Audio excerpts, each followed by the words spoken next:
Krishna, Hare Krishna, Krishna Krishna, Hare Hare. હરે કૃષ્ણ પ્રભુજી, આ cost માં શું કરવાનું હોય? ખાલી આ કંટ્રોલ કરવાનું એ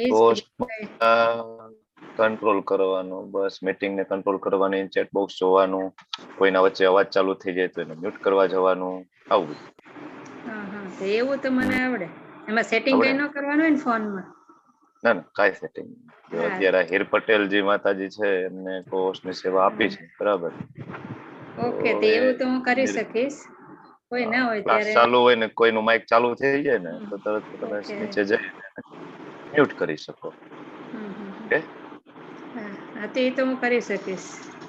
okay, thank you every participant, welcome. તમારું બધાનું સ્વાગત છે ઇસ્કોન મેંગલુરુ શ્રી શ્રી રાધા ગોવિંદ ટેમ્પલ નંતુર તરફથી ખૂબ ખૂબ ખૂબ હૃદયપૂર્વક સ્વાગત કરું છું. આજે આપણે મળી રહ્યા છીએ લેવલ 1 35મી બેચ અને 12મા અધ્યાયની ચર્ચાઓ કરવા માટે. અને અધ્યાયની ચર્ચા કરતા પહેલા આપણે આપણા પ્રિય, આપણા વહાલા શ્રી શ્રી રાધા ગોવિંદજીના આપણે બધા દર્શન કરીશું.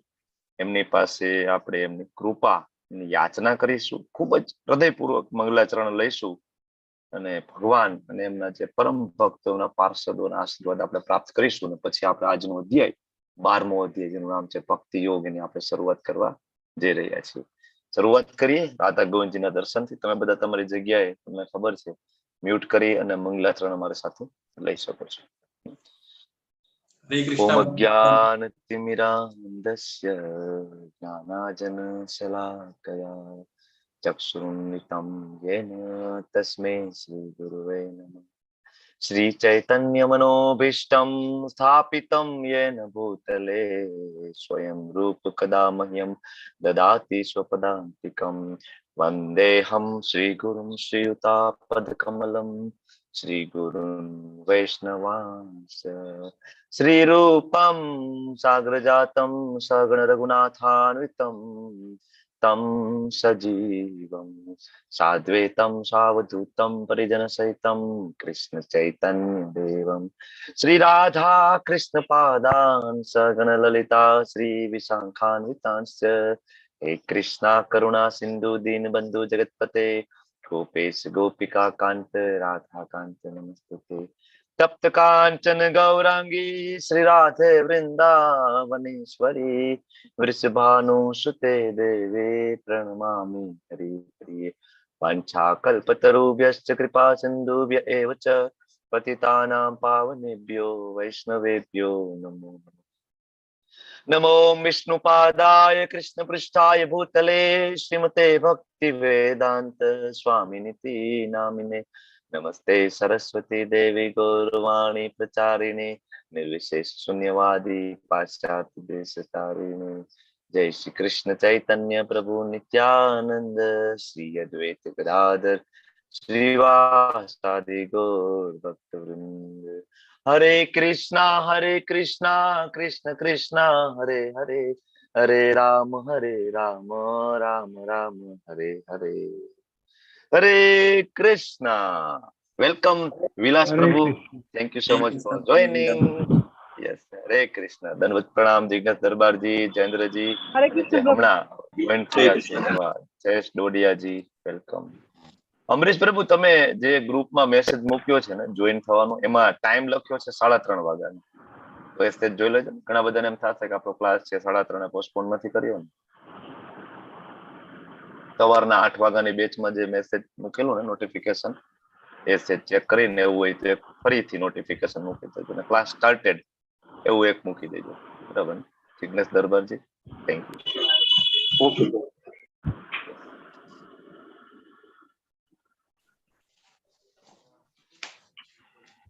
હરે કૃષ્ણ. સ્લાઇડ વિઝિબલ છે ને? ભક્તિ યોગ. હા પ્રભુ, દેખાય. ઓકે, ખૂબ જ સરસ દર્શન છે. તેના દર્શન છે? કોઈ કહેશે કોણ છે? રામ દરબાર. રામ દરબાર છે. રામ દરબાર છે. પ્રભુ શ્રી રામચંદ્રજી છે, માતા સીતાજી છે, હનુમાનજી છે, એના ભાઈઓ ભરતજી, શત્રુઘ્નજી બધા છે. અને જયારે ભક્તિ યોગની વાત આવે તો કઈ રીતના તમે હનુમાનજીને ભૂલી જઈ શકો, કઈ રીતના ભરતજીને આપણે ભૂલી જઈએ. જ્યારે રામચંદ્રજી હતા અયોધ્યામાં અને એમને વનવાસમાં જવાનું થયું, તો રામચંદ્રજી બધાના હૃદય ઉપર રાજ કરતા હતા. અને ભરતજી તો મામાને ઘેર ગયા હતા, તો ભરતજી આવ્યા તો બધાને એવું થયું કે ભરતના કારણે આવું થયું છે. રામચંદ્રજીને વનવાસ થયો કારણ તો કે ભાઈ ભરતને રાજગાદી જોઈતી હતી, તો પેલા બધા ઘૃણાની નજરે જોતા હતા. બરાબર. પછી એ લોકોને ખબર પડી કે ભરતજી તો રામચંદ્રને ખૂબ જ પ્રેમ કરે છે અને તો એના પરમ ભક્ત છે. બરાબર. તો એમના ગુરુ એમ કે છે વશિષ્ઠજી, ભાઈ તમે ગાદી સંભાળો. તો ભરતજી એમ કે છે કે તમે એવું વિચારી પણ કઈ રીતના શકો કે હું રામચંદ્રજીની ગાદી ઉપર હું બેસી શકું? મેં કોઈ દિવસ સ્વપ્નમાં, કોઈ દિવસ મનમાં પણ ભરતજી એમ કે છે કે મેં વિચાર્યું હોય કે હું રામચંદ્રજીની જગ્યાએ બેસું તો એ કે આ પૃથ્વી છે એ સમુદ્રમાં ગરકાવ થઈ જાય. મેં કોઈ દિવસ નથી વિચાર્યું હું રામચંદ્રજીની જગ્યાએ બેસું, નેવર. એટલે જયારે આ શબ્દો જયારે સાંભળે છે અયોધ્યાવાસીઓ, તો રામચંદ્રજીને જગ્યા ખાલી કરવી પડે છે અયોધ્યાવાસીના હૃદયમાં, અને ત્યારે ભરતજીનું સ્થાન એના હૃદયમાં પ્રાપ્ત થાય છે. પછી ભરત મહારાજ બધાના હૃદય ઉપર રાજ કરે છે. કારણ કે જો ભગવાનને ગમે છે, રામચંદ્રજીને ગમે છે, ભરતજી ખૂબ જ એને પ્રેમ કરતા હતા, હનુમાનજી ખૂબ જ પ્રેમ કરતા, માતા સીતાજી એમની ભક્તિ રામચંદ્રજી પ્રત્યેની. જો એમને વનવાસ નહોતો ને, લક્ષ્મણજીને વનવાસ નહોતો, માત્ર રામચંદ્રજી ને વનવાસ હતો વચનનું પાલન કરવા માટે, પણ છતાં લક્ષ્મણજી જાય છે. ભરતજી બરાબર વનવાસ જેવું જ જીવન છે એ જીવે છે. તમને બધાને ખ્યાલ હશે, રામાયણ તમે બધાએ જોયેલી છે, સાંભળેલી પણ હશે.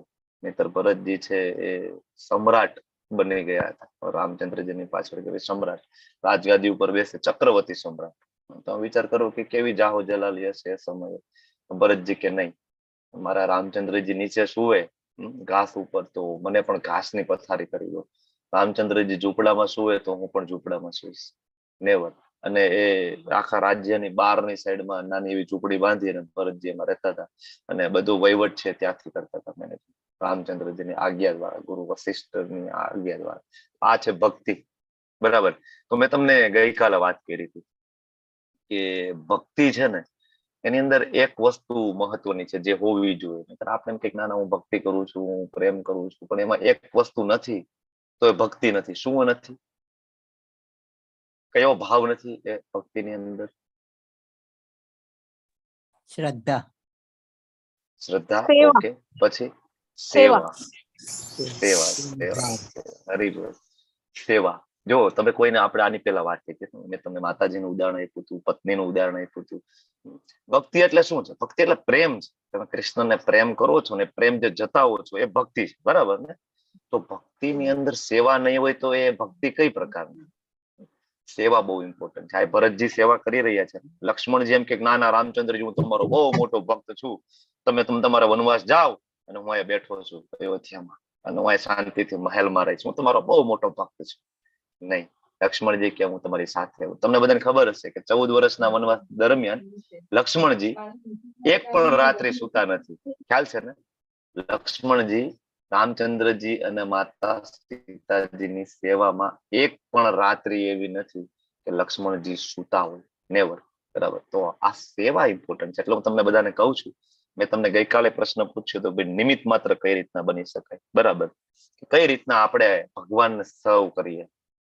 જે કઈ આપણે, જે કઈ શક્તિઓ આપણી પાસે, સમય હોય તો સમય દ્વારા સેવા કરી શકાય, બુદ્ધિથી તો આપણે ભગવદ્ગીતા વાંચીને આપણે સેવા કરી શકીએ છીએ.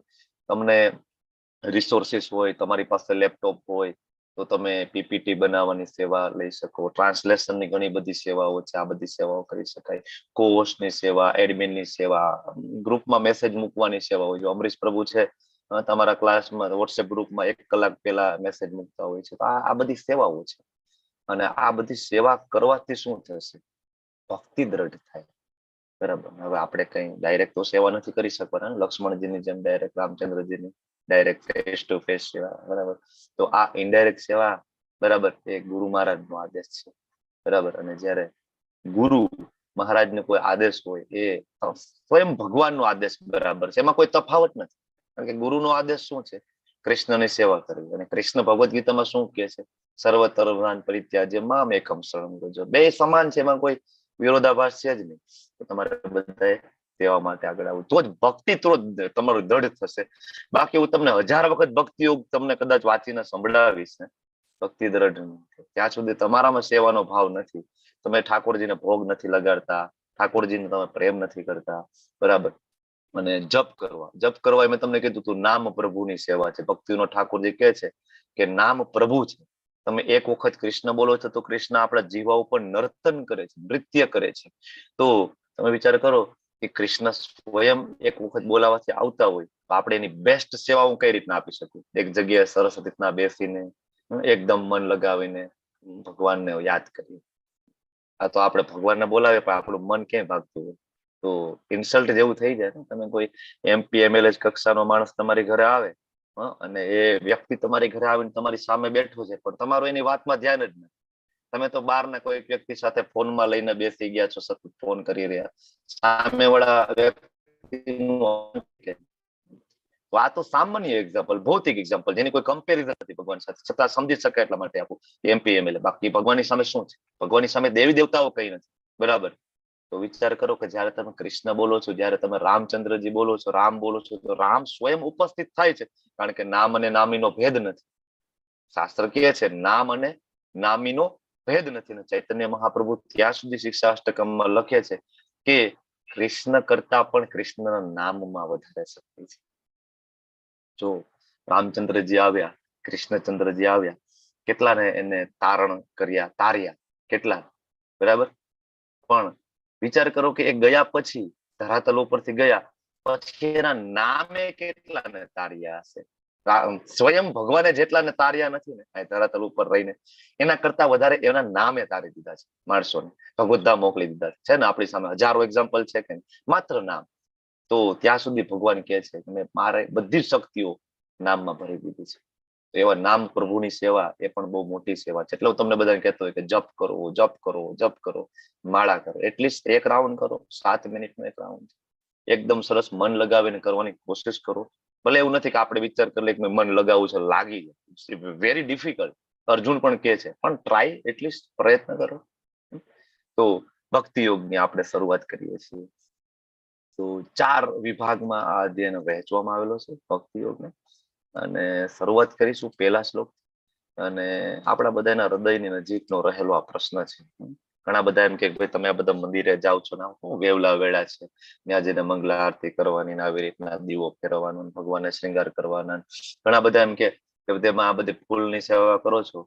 હમણાં રામનવમી હતી તો 2000-3000 કિલો ફૂલ આવે અને રામચંદ્રજીનું અભિષેક થયું, બધી જગ્યાએ થાય છે, બરાબર. તો ઘણા બધા એમ કે આવી બધી જગ્યાએ પૈસા વાપરવાનો શું મતલબ છે? રામચંદ્રજી ક્યાં સેવા માંગે છે તમારી, ક્યાં ફૂલ માંગે છે? અમે એક દિવસ ચર્ચા કરતા હતા, વિચાર કરો 2000 કિલો ફૂલ આવ્યા, તો એનું જે મહેનતાણું ચૂકવવામાં આવ્યું હશે, તો ખેડૂતને પૈસા મળ્યા હશે, ખેડૂતને પૈસા મળ્યા હશે, પછી એમાં જે મજૂરી કરતા હશે એને પૈસા મળ્યા હશે, ત્યાંથી ટ્રાન્સપોર્ટેશન થઈને આવ્યું તો ટ્રક વાળાને પૈસા મળ્યા હશે, લોડ કરવા વાળા મજૂરોને, અનલોડ કરવા વાળા મજૂરોને પૈસા મળ્યા હશે. તો આ સેવા ના થઈ ગઈ? ઘણા બધા એમ કે આ મંદિરો બનાવવાની શું જરૂર છે, આના કરતા કોઈ ફેક્ટરી બનાવો. પણ હું તમને એમ કહું કે તમે દ્વારકાનું નામ સાંભળ્યું છે કે નહીં? તમે દ્વારકા જાઓ, દ્વારકાની અંદર બીજી કઈ ઇન્ડસ્ટ્રીઝ છે આખા દ્વારકામાં? દ્વારકાની અંદર એવો કયો ઉદ્યોગ છે કે ત્યાંના માણસો એનું જીવન ચલાવી શકે? કયો ઉદ્યોગ છે? દ્વારકામાં એક પણ એવો ઉદ્યોગ નથી, મીઠા સિવાય. મીઠા પણ ઓખામાં છે, બાકી એવો કોઈ પર્ટિક્યુલર એવો ફેમસ ઉદ્યોગ નથી. તો આખું દ્વારકા શેના ઉપર જીવી રહ્યું છે? એક મંદિર ઉપર. એક દ્વારકાધીશના શરણમાં આખું દ્વારકા એવડું મોટું સિટી જીવી રહ્યું છે કે બધા ટુરિસ્ટો ત્યાં જાય, હોટેલો બુક કરાવે, તો હોટેલો, ત્યાંના રેસ્ટોરન્ટો, ત્યાંના શોપિંગ સેન્ટરો, બધું ચાલે છે એના કારણે, એક દ્વારકાધીશના કારણે. તો વિચાર કરો આવી કઈ ફેક્ટરી છે જે એક ફેક્ટરી ગામની વચ્ચે નાખી દો અને આખું ગામ એમાંથી કમાય? કયું ફેક્ટરી છે? પણ મંદિર. એવી જ રીતના આવા તો અઢળક એક્ઝામ્પલ છે. આ મેં તમને દ્વારકા નજીક છે, મારે વારંવાર જવાનું થતું હોય અને જે હું રૂબરૂ જોઈ રહ્યો છું, હું તમને કહું છું, અઢળક એક્ઝામ્પલ છે. તો બહુ જરૂરી છે. એટલે ઘણા બધા આપણને એમ કે શું મંદિરે જવાની જરૂર છે, આવા વેવલા વેળા મંદિરો બનાવવાની શું જરૂર છે? એનો જવાબ અહીંયા છે. આપણે નિરાકાર રીતના પૂજા ના કરી શકીએ, એક જગ્યાએ બેસે? ભગવાન તો નિરાકાર છે, ભગવાન તો પ્રકાશ પુંજ છે, બરાબર છે. ભગવાનનું એક પાસું નિરાકાર પણ છે, બ્રહ્મેથી, પરમાત્મેથી, ભગવતીથી શબ્દ છે. પણ ભગવાન ખાલી નિરાકાર નથી. નિરાકાર એક પાસું છે, પેલું પગથિયું છે, પ્રકાશ છે પેલું પગથિયું, પણ એ સંપૂર્ણ નથી, અપૂર્ણ સાક્ષાત્કાર કીધો છે પ્રભુપાદજી લખે છે. તો અર્જુન પૂછે છે એવમ સતત યુક્તા યે ભક્ત્યા સ્વામ પર્યુપાસ્યતે યે ચાપ્ય અક્ષરમ અવક્તમ તેસામ કે યોગ વિત્તમાં. ભગવાન તમે જ કહી દો ને કે સતત તમારી ભક્તિમય સેવામાં લાગેલા હોય, જે રોજ સવારે મંગલા આરતીમાં જાય, રામ મુહૂર્તમાં ઉઠે, માળા કરે, તમને ફૂલની સેવા, અભિષેકની સેવાઓ આ બધું કરે, આ શ્રેષ્ઠ છે કે પછી ઓલા નિરાકારવાદી? કોઈ સેવા નહીં. નિરાકારમાં સેવા કોને કરવાની? નિરાકારને તો મુખ છે નહીં, તો જમાડવાના કોને, ભોગ કોને લગાડવાનો? નિરાકારને હાર કઈ રીતના પહેરાવાનો? નિરાકારને નાક નથી તો ફૂલ કઈ રીતના સૂંઘવાનું? નિરાકારને અત્તર કઈ રીતના લગાડશો? ઠાકોરજીનો શ્રૃંગાર થાય ને, ઠાકોરની સરસ સરસ અત્તરની બોટલો હોય મંદિરમાં, એ બીજા કોઈ ના યુઝ કરે, સ્પેશિયલ ભગવાન માટે બનાવડાવેલું અત્તર હોય, એકદમ નેચરલ. એમાંથી લઈ અને ભગવાનના હાથ ઉપર અત્તર લગાડે. નરસિંહદેવને અત્તર લગાડે. નરસિંહદેવ અત્તર લગાડે ને, એ અત્તર પછી લઈને આપણી પાસે આવે પૂજારીઓ. તો બધા વૃંદાવન કેમ ગયા હશો તમને ખ્યાલ આવશે. નરસિંહ આરતી પૂરી થાય ને પછી આવે, પછી આ રીતના હાથ કરો ને એટલે તમને લગાડી દે અત્તર. અને એનો જે સુગંધ છે દિવ્ય છે. આ કઈ રીતના તમે નિરાકાર માની લો તો આ બધી સેવાઓ કઈ રીતના થાય? કઈ રીતના આપણી ઇન્દ્રિયોને તમે ડાયવર્ટ કરી શકો? જો ઇન્દ્રિયોને ડાયવર્ટ કરવી હોય તો હાયર ટેસ્ટ મળવો બહુ જરૂરી છે. વિષ્યા વિનિવર્તન્તે નિરાહારસ્ય દેહિના, બીજા અધ્યાયમાં જ કીધું છે, રસવર્જમ રસોપ્યસ્ય પરમ દ્રષ્ટા નિવર્તતે, કે ભાઈ કઈક છોડવું હોય તો હાયર મળવું. તમારી પાસે અલ્ટો ગાડી છે અને હું એમ કહું ના ના અલ્ટો મને આપી દો, તમે ના આપો, હું એમ કહું હું તમારા માટે ક્રેટા લાવ્યો છું, આ બાજુમાં ક્રેટા છે ને તમારી, મને અલ્ટો આપી દો, તો આ પ્રભુજી લેતા જ જાવ ચાવી અત્યારે જ.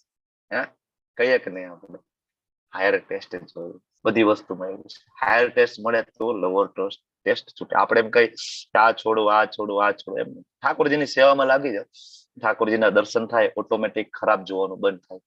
ભગવાનના નામનું શ્રવણ કીર્તન થાય, ઓટોમેટિક જે નથી સાંભળવાનું એવું જે ઓટોમેટિક બંધ થાય. અને શ્રવણનું બહુ મહત્વ છે. તો પરીક્ષિત રાજા 7 દિવસ હતા એમની પાસે, મહારાજ પરીક્ષિત પાસે. એ ધારે ને તો અઘરામાં અઘરો અને ખૂબ જ ધનાઢ્ય હતા એ તો સમ્રાટ, તો એ અઘરામાં અઘરો યજ્ઞ કરાવી શકતા હતા. બરાબર છે. પરીક્ષિત મહારાજ એવા ફેમિલીમાંથી આવતા હતા કે ધારે એવું ઘોર તપ કરી શકતા હતા હિમાલયમાં જઈને. બરાબર. અને ધારે એવા અનુષ્ઠાનો, જે કોઈ વિચારી ના શકે એવા અનુષ્ઠાનો, અને કોઈ વિચારી ના શકે એટલું દાન આપી શકે એવી કેપેસિટી હતી ને પરીક્ષિત મહારાજની. તમને બધાને ખબર છે, સમ્રાટ હતા. પણ એમ પરીક્ષિત મહારાજ એવું ના કર્યું. 7 દિવસ હતા તેને શું કર્યું કે નહીં, મારે શ્રવણ કરવું છે, સાંભળવું છે. આ ભાગવતમ છે, આ એનો મહિમા છે, આ ભગવદ્ ગીતા છે.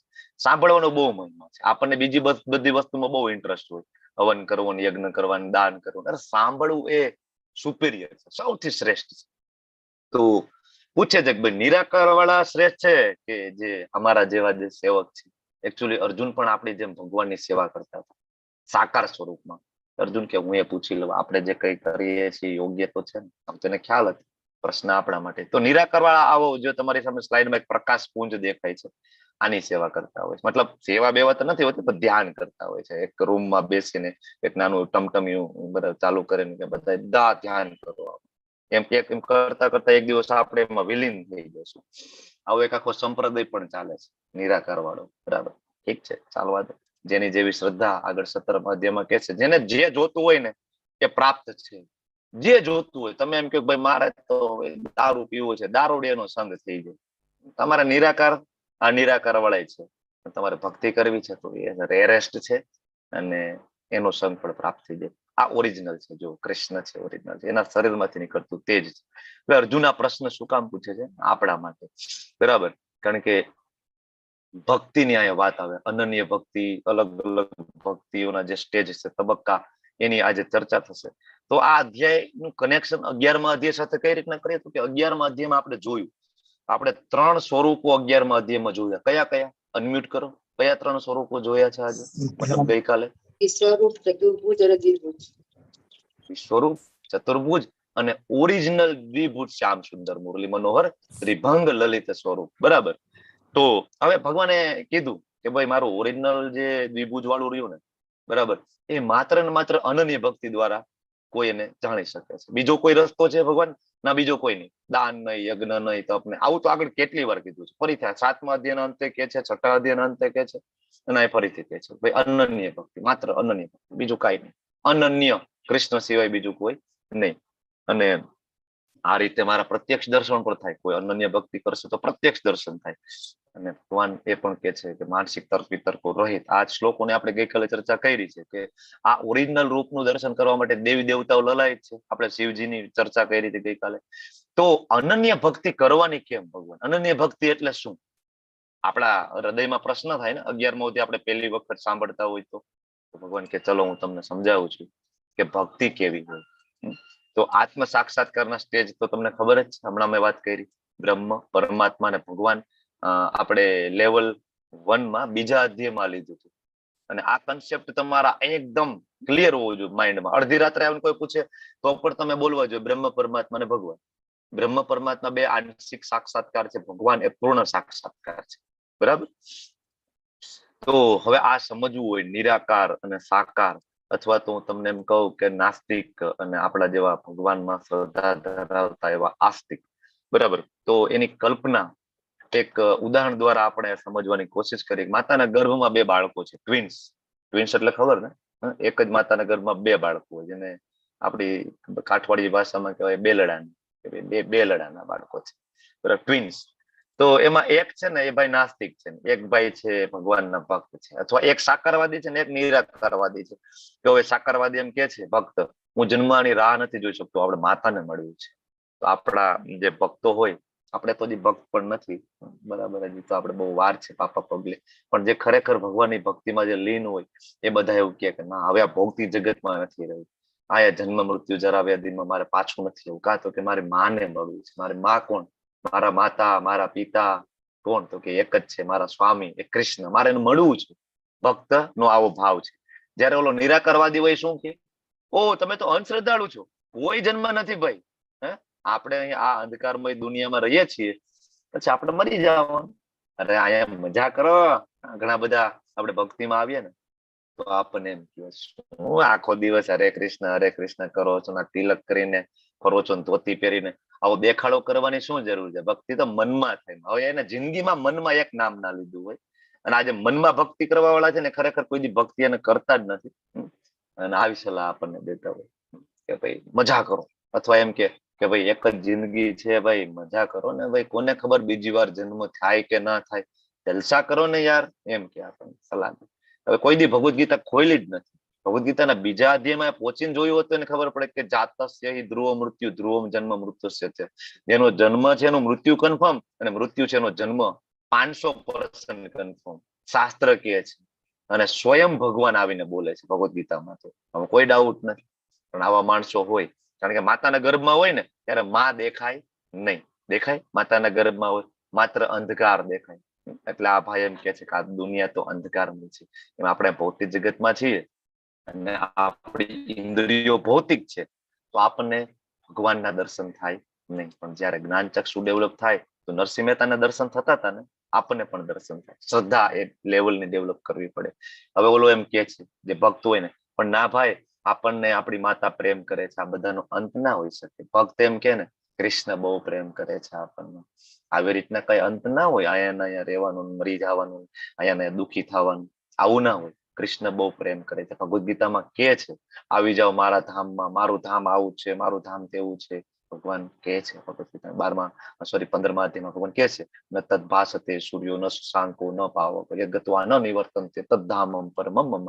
મારું ધામ એવું છે ત્યાં ગયા પછી કોઈ પાછું આવતું નથી. શું કામ અહીંયા કેવા આવે છે ભગવદ ગીતામાં? કારણ કે એ બોલાવે છે કે તમે આવો.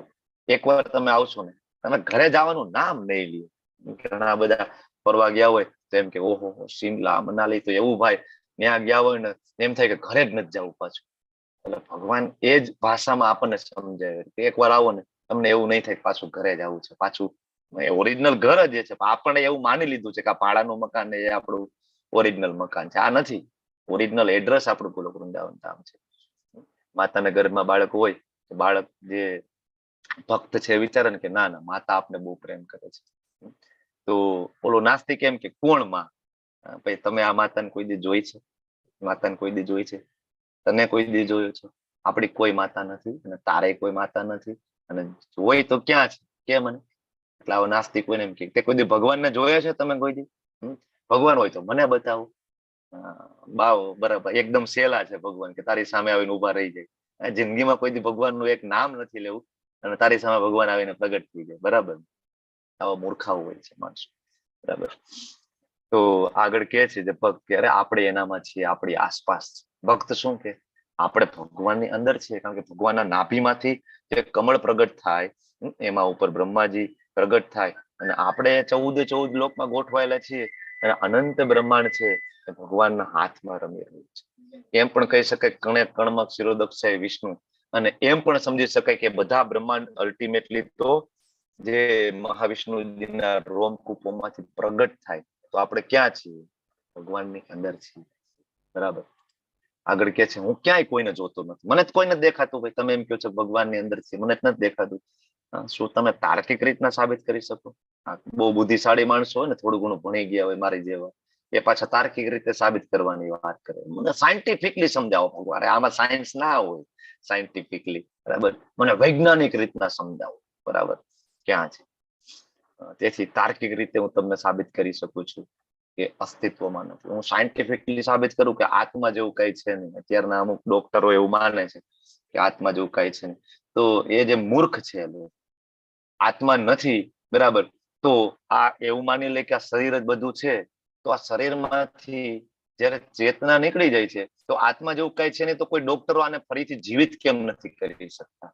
બરાબર, અથવા તો આ શરીર બનેલું છે પંચમહાભૂતનું, આની અંદર કેલ્શિયમ છે, ફોસ્ફરસ છે, પાણી છે, બધું. આના સિવાય બીજું કઈ છે નહીં.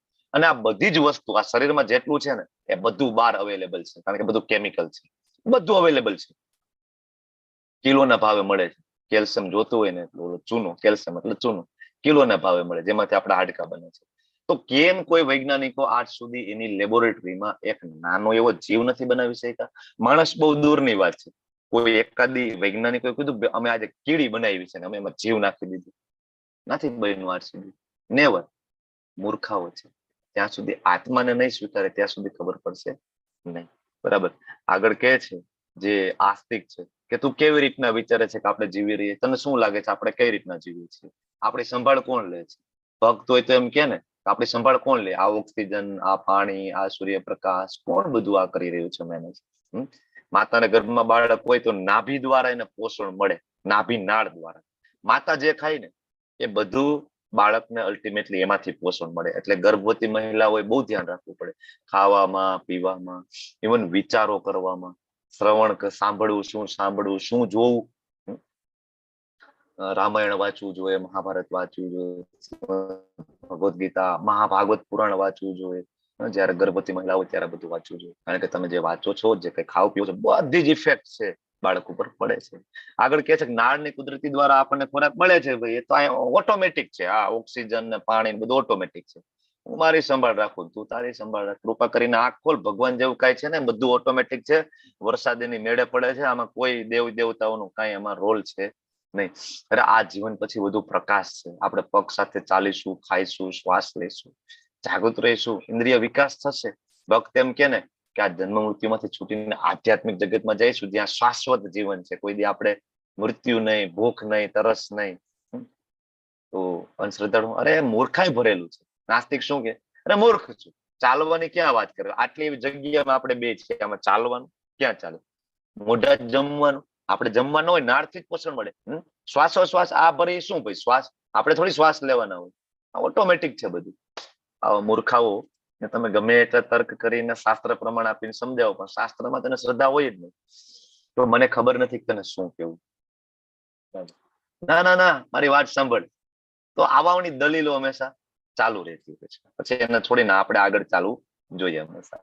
તો બીજા શ્લોકની અંદર ભગવાન સ્વયં એનો ફાઇનલ ડિસિઝન આપે છે. જો મને બધાને પણ એમ હોય કે નિરાકારની ઉપાસના હિમાલયની ગુફામાં જઈ ઈ શ્રેષ્ઠ છે કે પછી આપણે બધા જે ગૃહસ્થમાં રહી મંગલારતી કરી એ શ્રેષ્ઠ છે, ભોગ લગાડી એ શ્રેષ્ઠ છે, કે માળા કરી એ શ્રેષ્ઠ છે? ભગવાન સ્વયં કે છે કે જે મનુષ્યો મૈયા વેશે મનો એ મામ નિત્યયુક્તા ઉપાસતે. ઉપાસ એટલે પૂજા કરવી, ભક્તિ કરવી. શ્રદ્ધયા પર્યોપેતાસ્તે, શ્રદ્ધા પૂર્વક મેં યુક્ત તમો મત, એ ઉત્તમ છે. જે મનુષ્યો મારા સાકાર રૂપમાં પોતાના મનને સ્થિર કરે છે અને પોતાના મનને સ્થિર કરે છે, અત્યંત શ્રદ્ધાપૂર્વક મારી પૂજા કરે છે, પરાયણ રહે છે, સિદ્ધ છે. ભગવાનનો જવાબ છે કે નિરાકાર કરતા સગુણવાદીઓ વધારે ઉત્તમ છે. ફાઇનલ ડિસિઝન છે. આપણા મંદિરની અંદર તમને બધાને ખબર હશે, ઇસ્કોનના બધા મંદિરો છે, નાનું એવું મંદિર હોય તો પણ ત્યાં રાધા વૃંદાવન ચંદ્ર હોય, રાધા ગોવિંદ હોય કે રાધા શ્યામ સુંદર હોય, જે કઈ ભગવાનનું નામ હોય, બરાબર, પણ કેટલા સુંદર મજાના એમને સજાવેલા હોય. તમે જો રાજાની જેમ સેવા થાય. ઉપાધ્યાય કહે છે ને કે ડીટી વર્શિપ જે છે કેવી થવી જોઈએ? ટોપ ક્લાસ, ફર્સ્ટ ક્લાસ થવી જોઈએ, ફર્સ્ટ ક્લાસ. કોઈ બાંધછોડ નહીં. ટેમ્પલ તમે બનાવો, ઉપાધ્યાયનો ઓર્ડર છે, મંદિર બનાવો, તમારે ફંડ રિઝર્વ રાખવું જરૂરી છે. એવું નહીં કે ના ના ફંડ નથી અને હવે સેવા નથી થતી, નહીં. સવારમાં તમે જાઓ, શ્રૃંગાર દર્શન જયારે ખુલે તો સરસ મજાના યમુના દેવીદાસ શ્રીલ પ્રભુપાદજીના એક શિષ્યા, એમના દ્વારા ગવાયેલી બ્રહ્મ સંહિતાના 2 શ્લોક ગાવામાં આવે છે. વેણું કવડંકાર વિંદદલાયતાક્ષમ બર્હાવતાર સમસ્થિતમ બુંદ સુંદરાંગમ કંદર્પ કોટિ કમનીય વિશેષ શોભમ ગોવિંદમ આદિ પુરુષમ તમહમ ભજામી. સુંદર મજાની શ્રૃંગાર આરતી છે, યુટ્યુબમાં તમને મળશે, બરાબર. તો મન લાગી જાય. આપણે જેવા શ્રૃંગાર ખુલે બધા દંડવત પ્રણામ કરે, પછી બધા નૃત્ય કરતા હોય, નાચતા હોય, કારણ કે રાજાધી રાજના દર્શન થઈ રહ્યા છે, તો સામાન્ય થોડી છે. તો બધા મંદિરમાં ટોપ ક્લાસ, ફર્સ્ટ ક્લાસ સેવા આપણા બધા મંદિરોમાં થાય છે. ત્યાં પતાકા સ્વામીજી મહારાજ, ગુરુ મહારાજ પણ કહે છે કે ભગવાનને શું જોઈએ છે? આમ જોઈએ તો ભગવાનને આપણું કઈ નથી જોઈતું. ભગવાન આત્મારામ છે. ભગવાન પોતાની અંદર જ આનંદ છે, પણ આપણે પ્રેમ કરીએ છીએ અને આપણે પ્રેમ જતાવીએ તો ભગવાનને ગમે છે. જો ભગવાન સબરીજીના એઠા બોર ખાય છે, ભગવાનને જરૂર છે કે રામચંદ્રજીને, જે કહેવાય કે 14 લોકના સ્વામી, અનંત બ્રહ્માંડના સ્વામી છે, અને એઠા બોર ખાવાની શું જરૂર? સંકલ્પ માત્રથી એમને તો કહેવાય 56 ભોગ પ્રાપ્ત થઈ છે, જરૂર પણ નથી. આત્મારામ છે, છતાં એઠા બોર ખાય છે.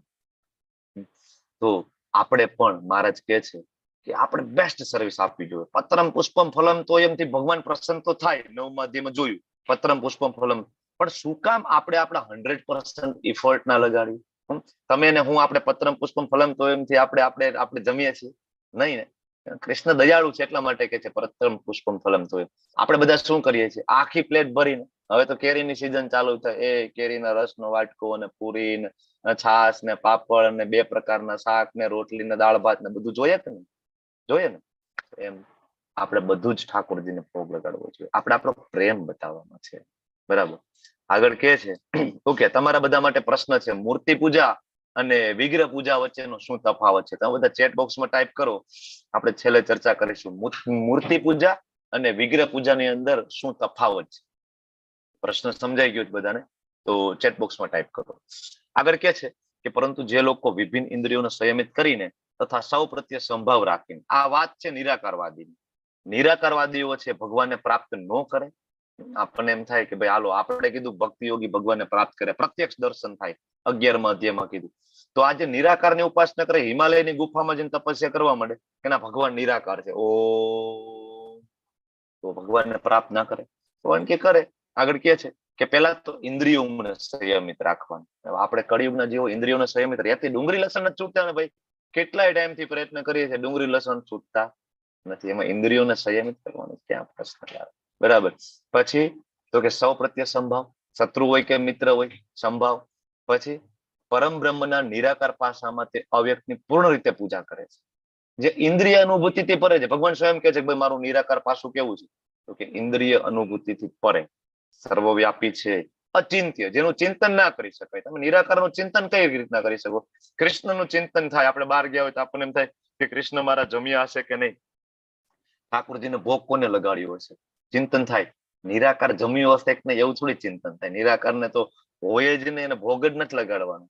કઈ રીતના ચિંતન થાય? અચિંત્ય, અપરિવર્તનીય, અચળ, સ્થિર છે, સર્વના કલ્યાણમાં પરોવેલા રહીને અંતે મને પ્રાપ્ત કરે છે. બહુ બધી મથામણ, બહુ બધી મહેનત કરી અને છેલ્લે ભગવાન કહે છે મને પ્રાપ્ત કરે છે.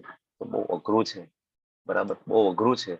5મા શ્લોકની અંદર ભગવાન સ્વયં કહે છે કે ક્લેશો અધિકતર તેસામ અવ્યક્ત આસક્ત ચેતસામ અવ્યક્તા હિ ગતિર દુઃખમ દેહવદ્ભીર વાપ્યતે.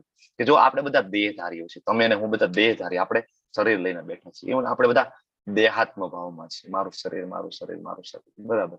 તો આવા માણસો માટે અવ્યક્ત નિર્વિશેષ પાસા પ્રત્યે આસક્ત થવું અને એમાં પ્રગતિ કરવી ભગવાન કે બહુ કષ્ટપ્રદ છે, બહુ અઘરું છે ને. સંસાર છોડી દેવાનો, માતા પિતા પત્ની બાળકો બધું છોડી દેવાનું, ઇન્દ્રિયોને કમ્પ્લીટ કંટ્રોલ, બહારનું જમવાનું નહીં, કાંઈ નહીં, ને સંન્યાસ લઈ લેવાનો, પછી જંગલમાં જઈને નિરાકાર બ્રહ્મની ઉપાસના કરવી.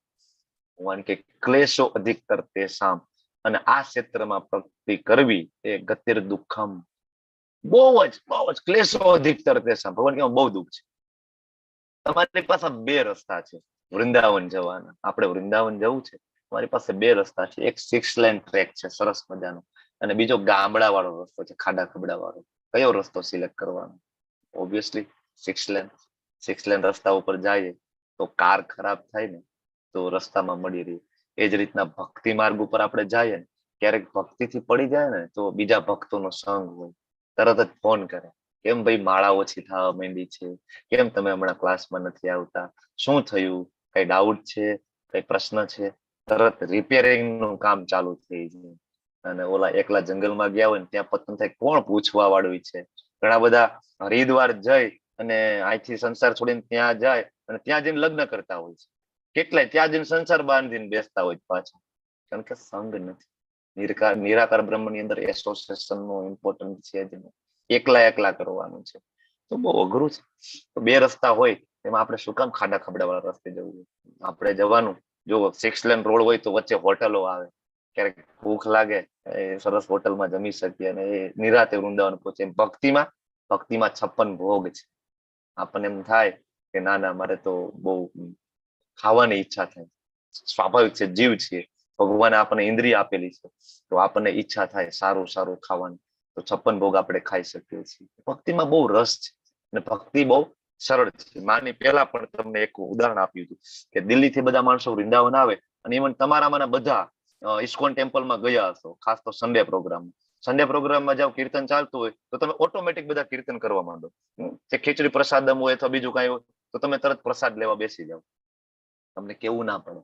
તમે જે કીર્તન ચાલતું તમે પાછળ તરત કીર્તન ગાવા માંડો, કરવા માંડો, કેવું ના પડે, બરાબર. કારણ કે એમાં રસ છે, આનંદ છે. પણ કોઈ દિવસ એવું જોયું કે ભાઈ આપણે જુનાગઢ ગયા અને ત્યાં ઓલા બાવા સાધુ મળી ગયા, કે આપણે હિમાલયમાં ગયા ને ઓલા બાવા સાધુ કોઈ તપસ્વી મળી ગયા ગુફામાં, બરાબર, તો આપણે એવું કીધું કે ના આમાં બહુ આનંદ છે બાપુ, હું 2 દી હું રોકાઈ જવાય જુનાગઢની ગુફામાં, મને એકાદી આપી દો ગુફા. કાં તો કે બહુ આનંદ છે, બહુ મજા. કોઈ દી આવું થયું? કોઈ વ્યક્તિ બેસી ગયો? ઇવન 2 દિવસ ને 2 કલાક કોઈ બેસી ગયો? બાપુ 2 કલાક બહુ આનંદ છે, મારે તમારી જેમ તપસ્યા કરવી છે? નહીં. કારણ કે ગતિર દુઃખમ ક્લેશો અધિકતર તેસામ, બહુ ક્લેશ છે, બહુ દુઃખ છે. ભગવાન ના પાડે છે એવા રસ્તે જવાનું, બરાબર, યાદ રાખવું જોઈએ. અને આગળ કે છે 6ઠ્ઠો અને 7મા શ્લોકમાં ભગવાન સરસ મજાનું સ્ટેટમેન્ટ આપે છે. મને ભગવદ્ ગીતામાં સૌથી વધારે ગમતું સ્ટેટમેન્ટ છે આ. ગમતામાંનું એક, ઘણા બધા બીજા સ્ટેટમેન્ટ છે પણ એમાંનું એક સ્ટેટમેન્ટ છે આ શ્લોકની અંદર 7મામાં.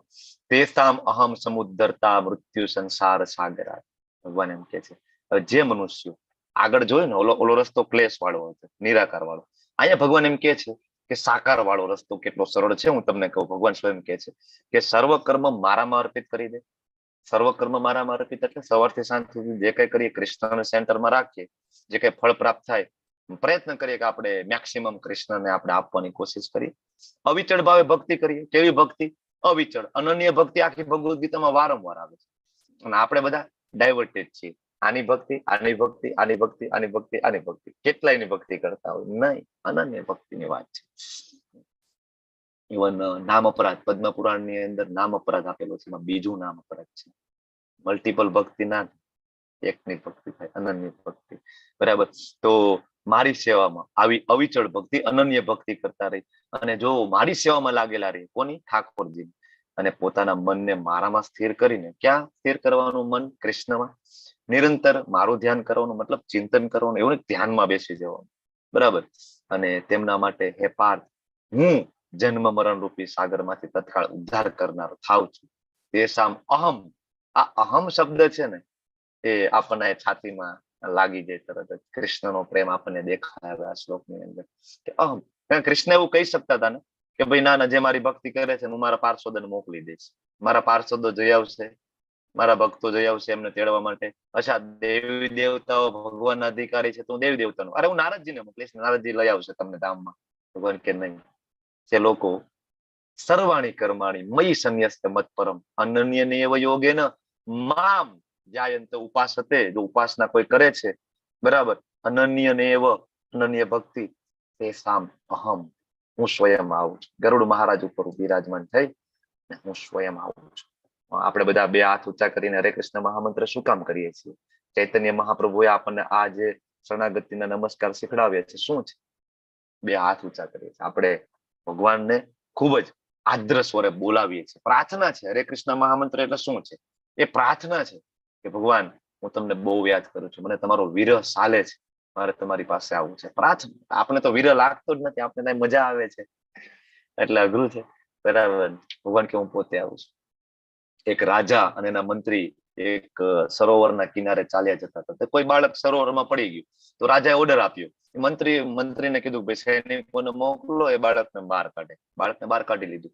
થોડાક દિવસ પછીનો પ્રસંગ છે. રાજા, એમનો દીકરો ને મંત્રી ત્રણે જતા હતા અને એમાં એમના દીકરાનો પગ લપસી ગયો અને એનો દીકરો સરોવરમાં પડી ગયો.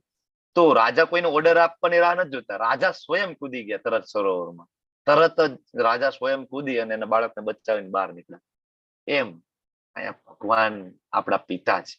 અહમ બીજ પ્રદ પિતા. તો પિતા છે એ રાહ નથી જોતા એનો દીકરો કે ફસાણો હોય. આપણે રાહ જોઈએ? આપણે તરત દોટ મૂકીએ. ગમે એવું કદાચ મુશ્કેલી હોય તો આપણે, કારણ કે મારો દીકરો છે.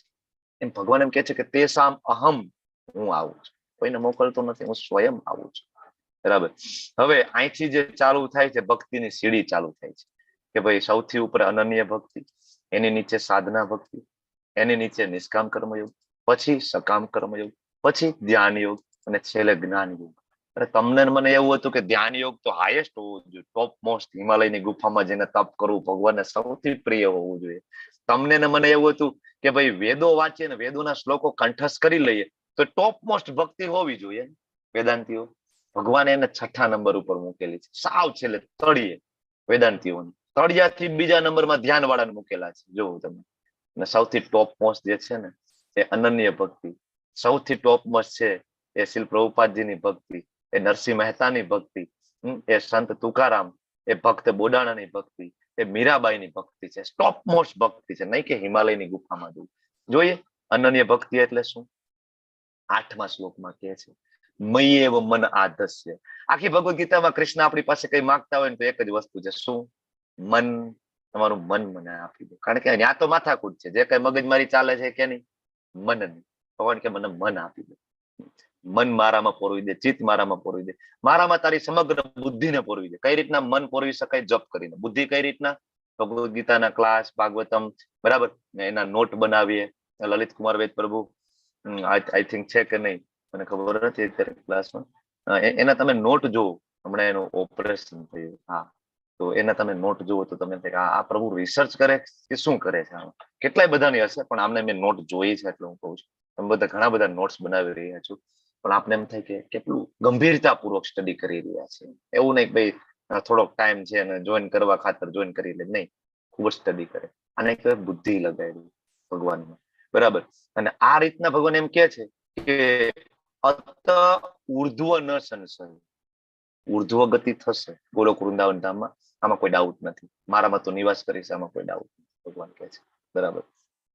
આપણને એમ થાય કે ભગવાન તમારામાં મન લગાડવું, તમારામાં બુદ્ધિ લગાડવી, મારાથી આ તો થતું નથી. મન તો હવે કેટલું બધું અહીંયા અત્યારે મન લગાડવાની વસ્તુ છે અત્યારે ભૌતિક જગતમાં, મોબાઈલમાં, ઇન્સ્ટાગ્રામમાં, ફેસબુકમાં બુદ્ધિ લગાડવાનું કેટલું બધું છે. શેર માર્કેટમાં બુદ્ધિ લગાડીએ, ઓલા કાળા બજાર કરવામાં બુદ્ધિ લગાડીએ, કાવા દાવા કરવામાં બુદ્ધિ લગાડીએ. ભગવાન તમારામાં મન બુદ્ધિ નથી લાગતું. ભગવાન કે કાંઈ વાંધો નહીં, ચાલ. ભગવાન એક પગથિયું નીચે ઉતરી ગયા. જો ભગવાન આપણને તેડવા આવે છે, ઉપર ઉભા ઉભા કે છે કે અહીંયા આવી જાય, અનન્ય ભક્તિ છે, આપણે કે ના, અનન્ય ભક્તિ મારા નહીં થાય.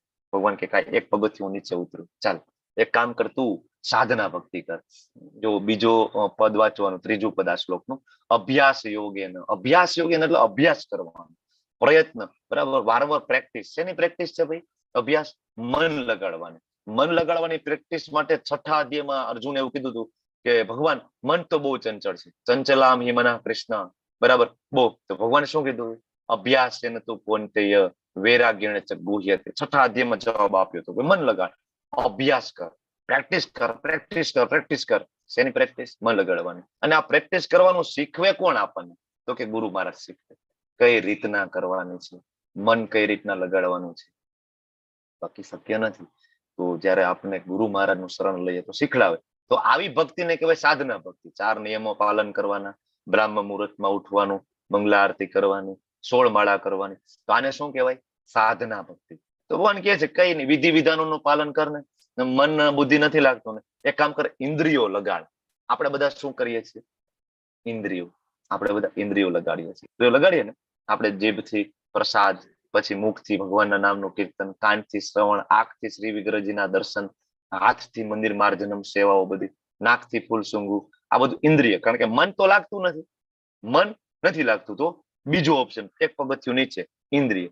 તો આપણે એમ કઈક ના ના ભગવાન, મારાથી તો આ વિધિ વિધાનોનું પાલન, ગુરુ મહારાજનું શરણ ને એ આપે નિયમો ને એ બધું તો મારાથી ના થાય, મારાથી થતું નથી. ભોગ લગાડવાનો ને એકાદશી નો ઉપવાસ ને. હું તમને એમ કહું કે પ્રેમ ના થતો હોય ને તોય તમારે આ બધું કરવું જોઈએ, કારણ કે પ્રોસેસ છે, પ્યુરિફિકેશન પ્રોસેસ. પણ આપણે એમ થાય કે ના ના મારાથી થતું નથી, મારે નથી કરવું. તો ભગવાન એક પગથિયું હજી નીચે ઉતરે, કાંઈ વાંધો નહીં, તારાથી સાધના ભક્તિ ના થાય. ભગવાન કે ભક્તિને જ સાઈડમાં મૂકી દે, આપણે ભક્તિ જ નથી કરી. એક કામ કરી, કર્મયોગ ઉપાડી લઈ, જેની મેં ના પાડી હતી ને. ભગવાન કે છે 3જો અધ્યાય 5મો અધ્યાય કર્મયોગ હતો, અને 6થા અધ્યાયના અંતે ભગવાન પોતે ના પાડે છે. યોગી નામ અપી સર્વેષાં મદ્યતે અંતર આત્મના શ્રદ્ધાવાન ભજતે યોમામ સમયુક્તો તમો મત. કે બધા યોગીઓમાંથી સર્વશ્રેષ્ઠ યોગી ભક્તિ યોગી છે. હું ના પાડું છું કર્મયોગમાં ઊંડું નથી ઉતરવું, જ્ઞાન યોગમાં ઊંડું નથી ઉતરવું. ભગવાન કે ચાલ, ભક્તિ ના થાય ને કઈ વાત, મેં ના પાડી છે છતાં હું તને કર્મયોગમાં ડિસ્કાઉન્ટ આપું. ચાલ, હું તને ડિસ્કાઉન્ટ આપીને એક પગથિયું નીચે ઉતરું, અને હું તને એમ કહું છું કે એક કામ કર, તું છે ને ભાઈ નિષ્કામ કર્મયોગ કર. નિષ્કામ કર્મયોગ તમને બધાને ખબર છે, નિષ્કામ, કોઈ સ્વાર્થ વગરનું, બરાબર, જે કામ કરી નિષ્કામ. એટલે એક કામ કર, મારા માટે કર્મ કર. ઘણી વખત આપણી પાસે કઈ સ્કિલ હોય, આપણે મંદિરે જઈએ તો ઘણા બધા આવા વ્યક્તિઓ જોયા છે જે માળા ના કરતા હોય, જે માળા નહીં, સેવા નહીં, પણ મંદિરે આવે ને એટલે એમ કે પ્રભુજી મને છે ને આ આવડે છે તો હું આ કરી દઉં મંદિર માટે. ઘણા ફર્નિચર વાળા હોય તેમ કે મંદિર માટે કઈ કબાટ કેવું બનાવવું હોય તો મને કહેજો. અમારે ટેમ્પલ છે તો એક મિસ્ત્રી આવ્યા તો કે આ મંદિર ઉપર શેડ બનાવવાનો હોય ને તો મને કહેજો, હું મજૂરી નહીં લઉં, હું તમને શેડ બનાવી દઈશ, વેલ્ડિંગ ના ટાંકા મારીને કમ્પ્લીટ સરસ કરી દઈશ.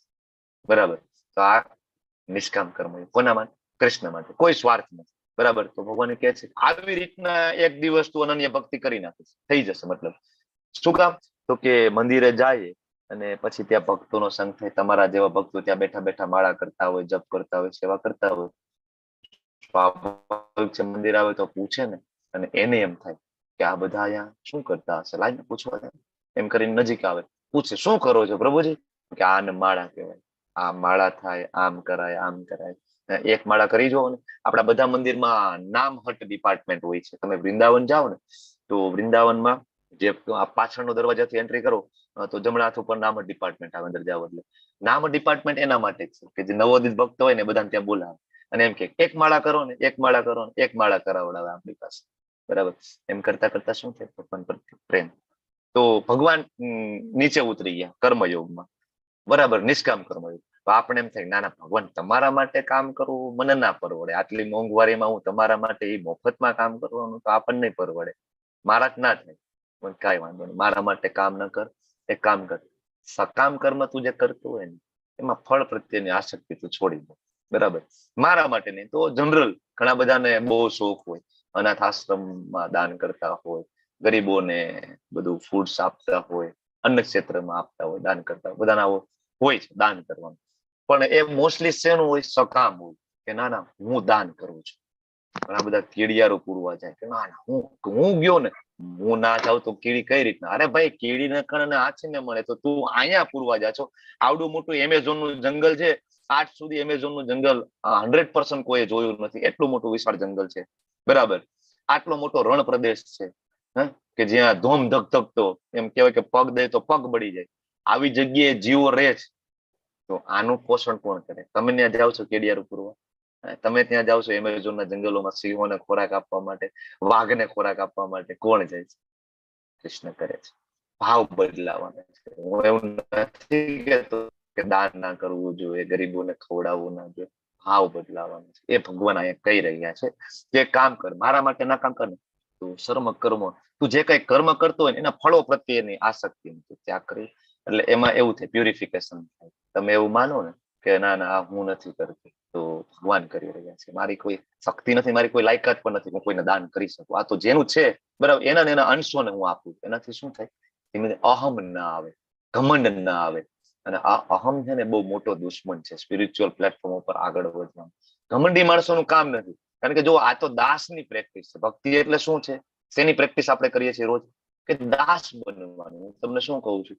દાસ, એના દાસ, એના દાસ, એના દાસ.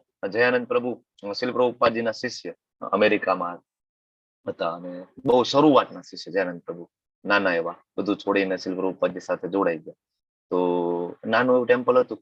તો એને બધી ડસ્ટબિનો સાફ કરવાની સેવા, એ બધા, આમ તો બધી સેવા કરતા, ડસ્ટબિન સાફ કરવાની સેવા એ કરતા. કચરા પેટીઓ બધી ખાલી કરી આવે, કચરા પેટી ધોઈ નાખે. તો આપણા જેવો કોઈ ગયો હશે નવાણીઓ ભક્ત ત્યાં, તો ઓળખે નહીં. દયાનંદ પ્રભુ આવી બધી સેવા કરતા હતા તો ઓળખે નહીં. એમ જાય છે અને મંદિરમાં જાય છે, તો એમને પણ સેવા મળી કે ભાઈ આમને હેલ્પ કરો જયાનંદમાં તમે. તો જયાનંદ પ્રભુ તો બધું સાફ કરે. ઓલા ભક્ત જોવે છે કે આ ભાઈ સ્વીપર છે અને એનામાં આટલી બધી શુદ્ધતા આવી ગઈ છે, તો હું તો ભગવાનનો ભક્ત બનવા આવ્યો છું, મારામાં કેટલી બધી શુદ્ધતા આવી જશે. તો આ છે ભગવાનની સેવા કરવી, એમાં કોઈ પણ પ્રકારનો કર્મનો ફળનો ત્યાગ કરી દેવાનો છે, બરાબર. અથવા તો પોતે કઈ કરતા હોય એમાં કર્મના ફળનો ત્યાગ કરે. વિનમ્રતા બહુ જરૂરી છે, તો જ થાય. આ તો દાસ બનવાની પ્રેક્ટિસ આપણે ચર્ચા કરતા હતા, બરાબર. તો આ સકામ. હવે ભગવાન આપણે એમ કે ના ના કર્મયોગ વાળું મને નહીં ફાવે, હું મારા માટે તમારા માટે આ બધું નહીં ફાવે. તો ભગવાન એમ કે છે એક કામ કર ભાઈ, કર્મયોગમાં તારું મન નથી માનતું તો એક કામ કર ને, હું તને છે ને હજી એક પગથિયું હું નીચે ઉતરું તારા માટે. એક કામ કર, તું જ્ઞાન ઉપાર્જનમાં પુરવાય છે. એક કામ કર, ભગવદ ગીતા ભાગવતમ વાંચ. બીજું કઈ ના કરતો, એટલીસ્ટ આટલું તો કર. ભગવાન કે છે જ્ઞાન કરતા ધ્યાન શ્રેષ્ઠ છે. જ્ઞાન ને ભગવાને છેલ્લે મૂકેલું છે. એના કરતા એક કામ કર, ધ્યાન કર, પરમાત્મા સ્વરૂપે મારું ધ્યાન કર. ભગવાન એમ કે છે કે એના કરતા એક કામ કરને, કર્મના ફળનો ત્યાગ છે ને શ્રેષ્ઠ છે. એટલા માટે ભગવાન બીજા અધ્યાયના 47માં શ્લોકથી આપણે બધાને કહી રહ્યા છે, કર્મણ્ય વાધિકાર રસ્તે માં ફલેષુ કદાચન. કર્મના ફળ પ્રત્યેની આસક્તિ છોડો, છોડો, છોડો, છોડો. પણ આપણે હું અને મારું, હું અને મારું, આઈ મી માય, આમાંથી આપણે બહાર નથી નીકળી શકતા. બહુ અઘરું છે એમાંથી બહાર નીકળવું, બરાબર. ભગવાન કહે છે. તો આના ઉપરથી આપણને ખબર પડે કે ભક્તિ યોગ છે એ શ્રેષ્ઠ છે. જો આ બધા જે શ્લોક રહ્યા ને, આ તમારી જે બુક તમે જો હાર્ડ કોપી લીધી હોય અને ના લીધી હોય ને, તો તમને વિનંતી છે કે તમે વસાવી લો.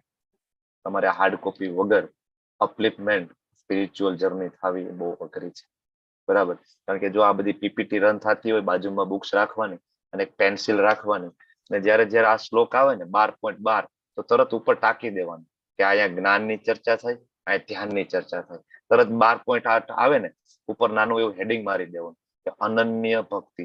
તો તમે જયારે ભવિષ્યમાં ભગવદ ગીતા વાંચશો તો ખબર પડશે. બાકી આજ સુધી તમે મને એમ કહો કે આ ક્લાસ, ધારો કે તમે પહેલી વાર સાંભળો છો, આની પહેલા તમે કોઈ દિવસ આ જ્ઞાન નથી પ્રાપ્ત કર્યું, તો તમને ખબર હતી કે આ રીતના સ્ટેપમાં ભક્તિ અહીંયા ભગવાને કીધી છે 12માં? તમે પૂછજો કોઈને. બીજા બધા ભગવદ ગીતા ફોલો કરે છે, પણ એને પૂછો કે 12મા અધ્યાયની અંદર ભક્તિના જે પ્રગતિશીલ તબક્કા છે સમજાવો. નહીં સમજાવી શકે. એને તમે પૂછજો કે પહેલા અધ્યાયની અંદર અર્જુનના યુદ્ધ ના કરવાના 4 કારણો અને બીજા અધ્યાયના 6થા શ્લોકમાં મળીને 5 કારણો મને કહ્યું, એ નહીં સમજાવી શકે તમને. બહુ જ સિસ્ટમેટિક આ કોર્સને ડિઝાઇન કર્યો છે. રાત અને દિવસ મહેનત કરીને સાયન્ટિફિક રીતના આપણે સરસ રીતના સમજી શકીએ એવી રીતના વિભાજન કરીને આ કોર્સ ડિઝાઇન કર્યો છે. તો એની સાથે એક 250 રૂપિયાની કોપી આપણે ના વસાવી શકીએ ભગવદ ગીતા? વસાવી લેજો. ના હોય તો આજે ચેટ બોક્સમાં લિંક મૂકશે અમરીશ પ્રભુ અથવા જિજ્ઞેશ દરબારજી. ના હોય વસાવી, એના વગર શક્ય નથી, પોસિબલ નથી. હવે આ બધી ચર્ચા થઈ. ભગવાને આ અધ્યાયની અંદર ભગવાને કન્ફર્મ કહી દીધું કે સાકારવાદી શ્રેષ્ઠ. બરાબર, પેલો મુદ્દો આપણો ક્લિયર કે ભાઈ આપણે ભગવાનના મંદિરે જઈને જે સેવા કરીએ છીએ ભગવાનને ગમે છે, ભગવાન એને બેસ્ટ માને છે. આ ક્લિયર. બીજું, ભગવાને એ પણ કીધું કે ભાઈ ભક્તિના જે તબક્કામાં આપણે જે કરીએ છીએ સાધના ભક્તિમાં આપણે આવીએ છીએ, પણ છતાં જો આપણે બધું કરતા જઈએ છીએ પેરેલલ, આપણે નિષ્કામ કર્મ પણ કરીએ, ઠાકોરજીની સેવા માટે આપણે મંદિરે જઈએ તો એ પણ કરીએ, આપણે જ્ઞાનોપાર્જન પણ કરીએ, પણ આ બધું જે છે ને ભક્તિમાં આ બધું બાય પ્રોડક્ટ તરીકે એની મેળે મેળે ઓટોમેટિકલી થતું આવે છે. એને સ્પેશિયલ ઇફોર્ટ નથી કરવા પડતા.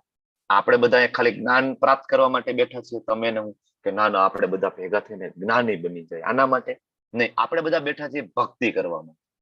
જ્ઞાન એની મેળે બાય પ્રોડક્ટ રીતના પ્રાપ્ત થતું જાય છે. નિષ્કામ કર્મ એની મેળે મેળે તમારા કેટલા બધા પાર્ટિસિપન્ટ છે કે જે આપણું મંદિર બની રહ્યું છે ઇસ્કોન મેંગલુરુમાં, તો સુદામા સેવા આપી રહ્યા છે.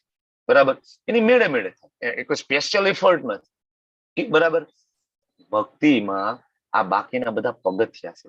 જ્ઞાન છે, ધ્યાન છે, સકામ કર્મ છોડવું, નિષ્કામ કર્મ કરવું, અનાથ આશ્રમ, આ બધું ઓટોમેટિક થાય છે.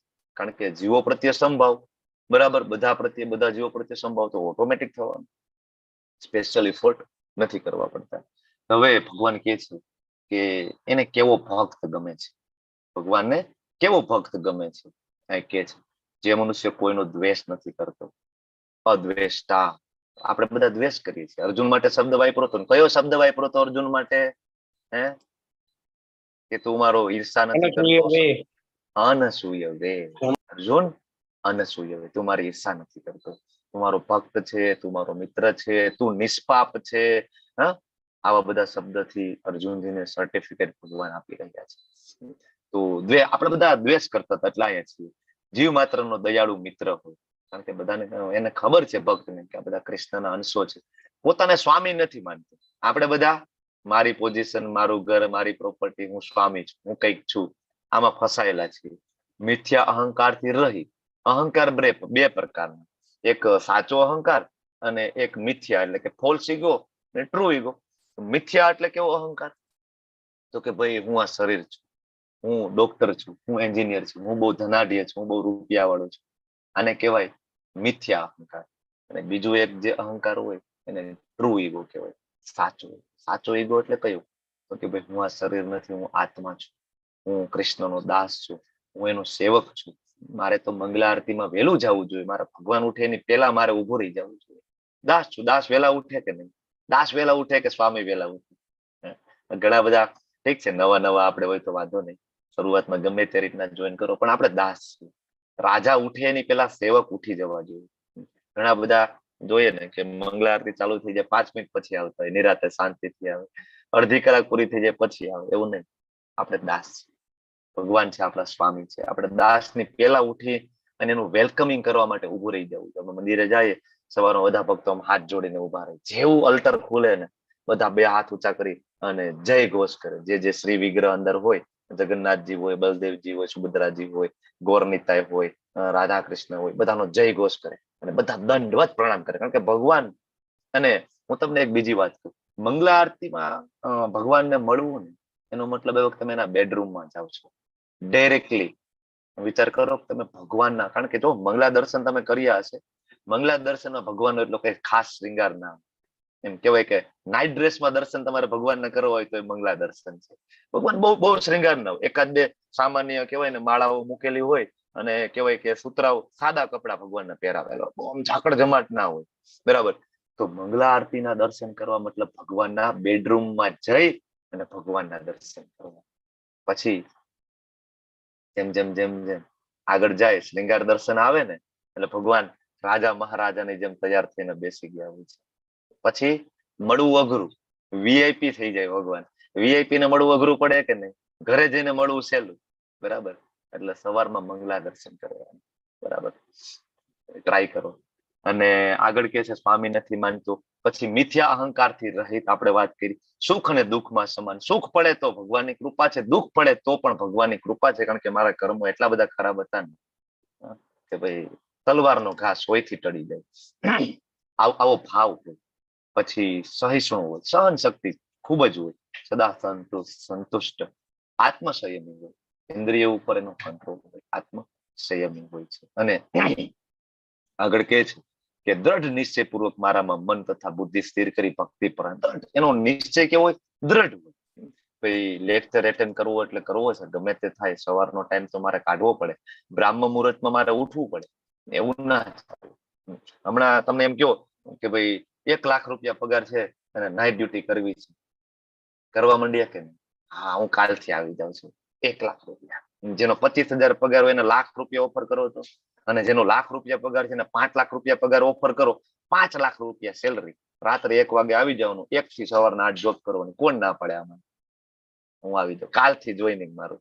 બરાબર કરીએ ને, ભૌતિક વસ્તુઓ માટે, પૈસા માટે કરીએ તો ભગવાન માટે કેમ ના ઉઠીએ ભાઈ? ભગવાન માટે કેમ બ્રાહ્મ મુહૂર્તમાં ના ઉઠાય?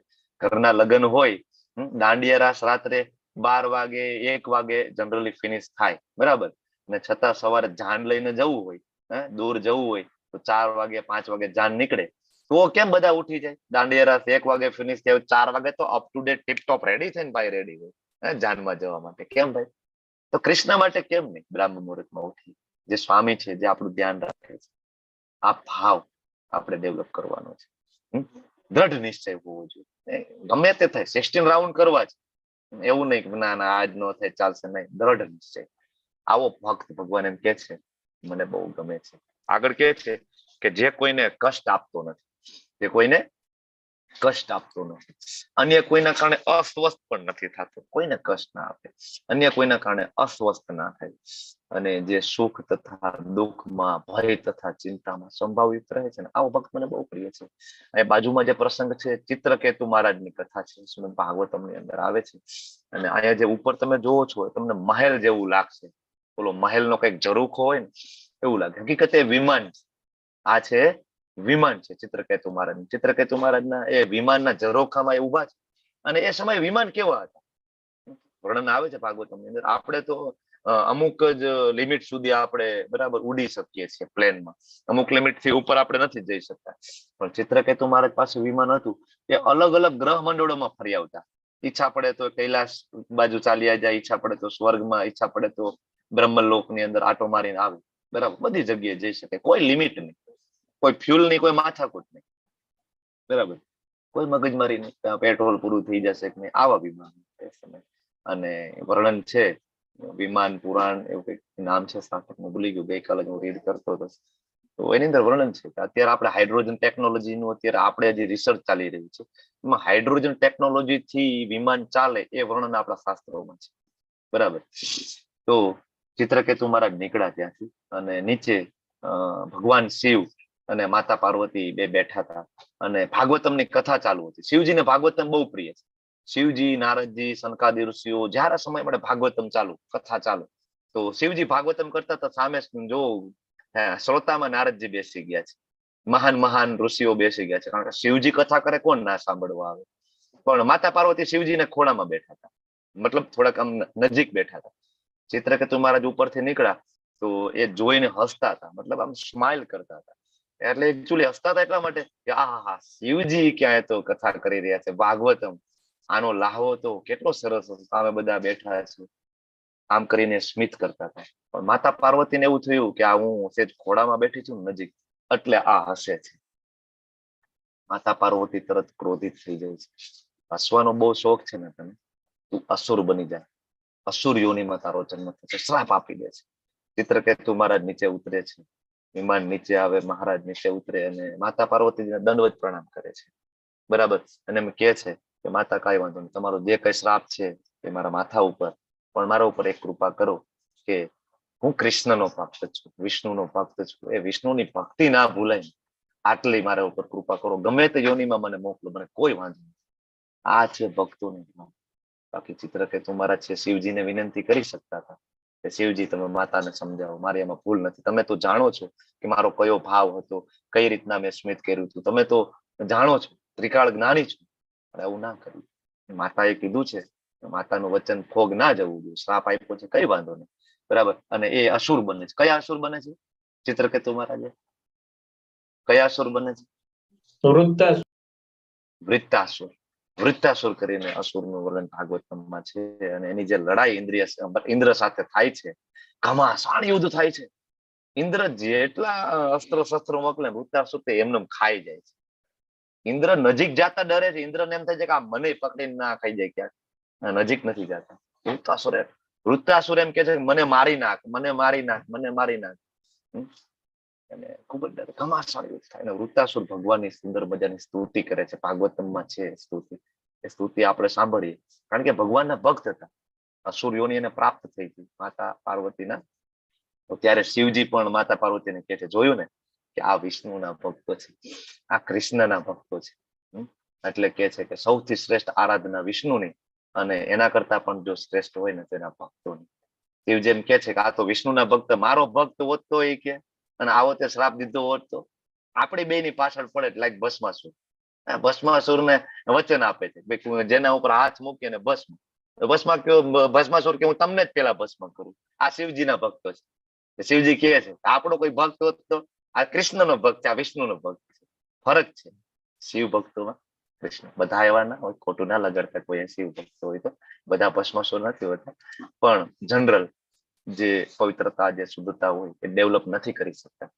હવે આગળ કે છે જે ભક્ત પ્રવૃત્તિઓના સામાન્ય ઘટના ઉપર, ઘટનાક્રમ પર અવલંબિત ના રહી. સામાન્ય ઘટનાક્રમ એટલે સવારથી સાંજ સુધી કામ કામ કામ કામ, પૈસા પૈસા પૈસા ભેગા કરી, આ સામાન્ય ઘટનાક્રમ ઉપર અવલંબિત નથી. એને વિશ્વાસ છે કૃષ્ણ ઉપર, પવિત્ર છે.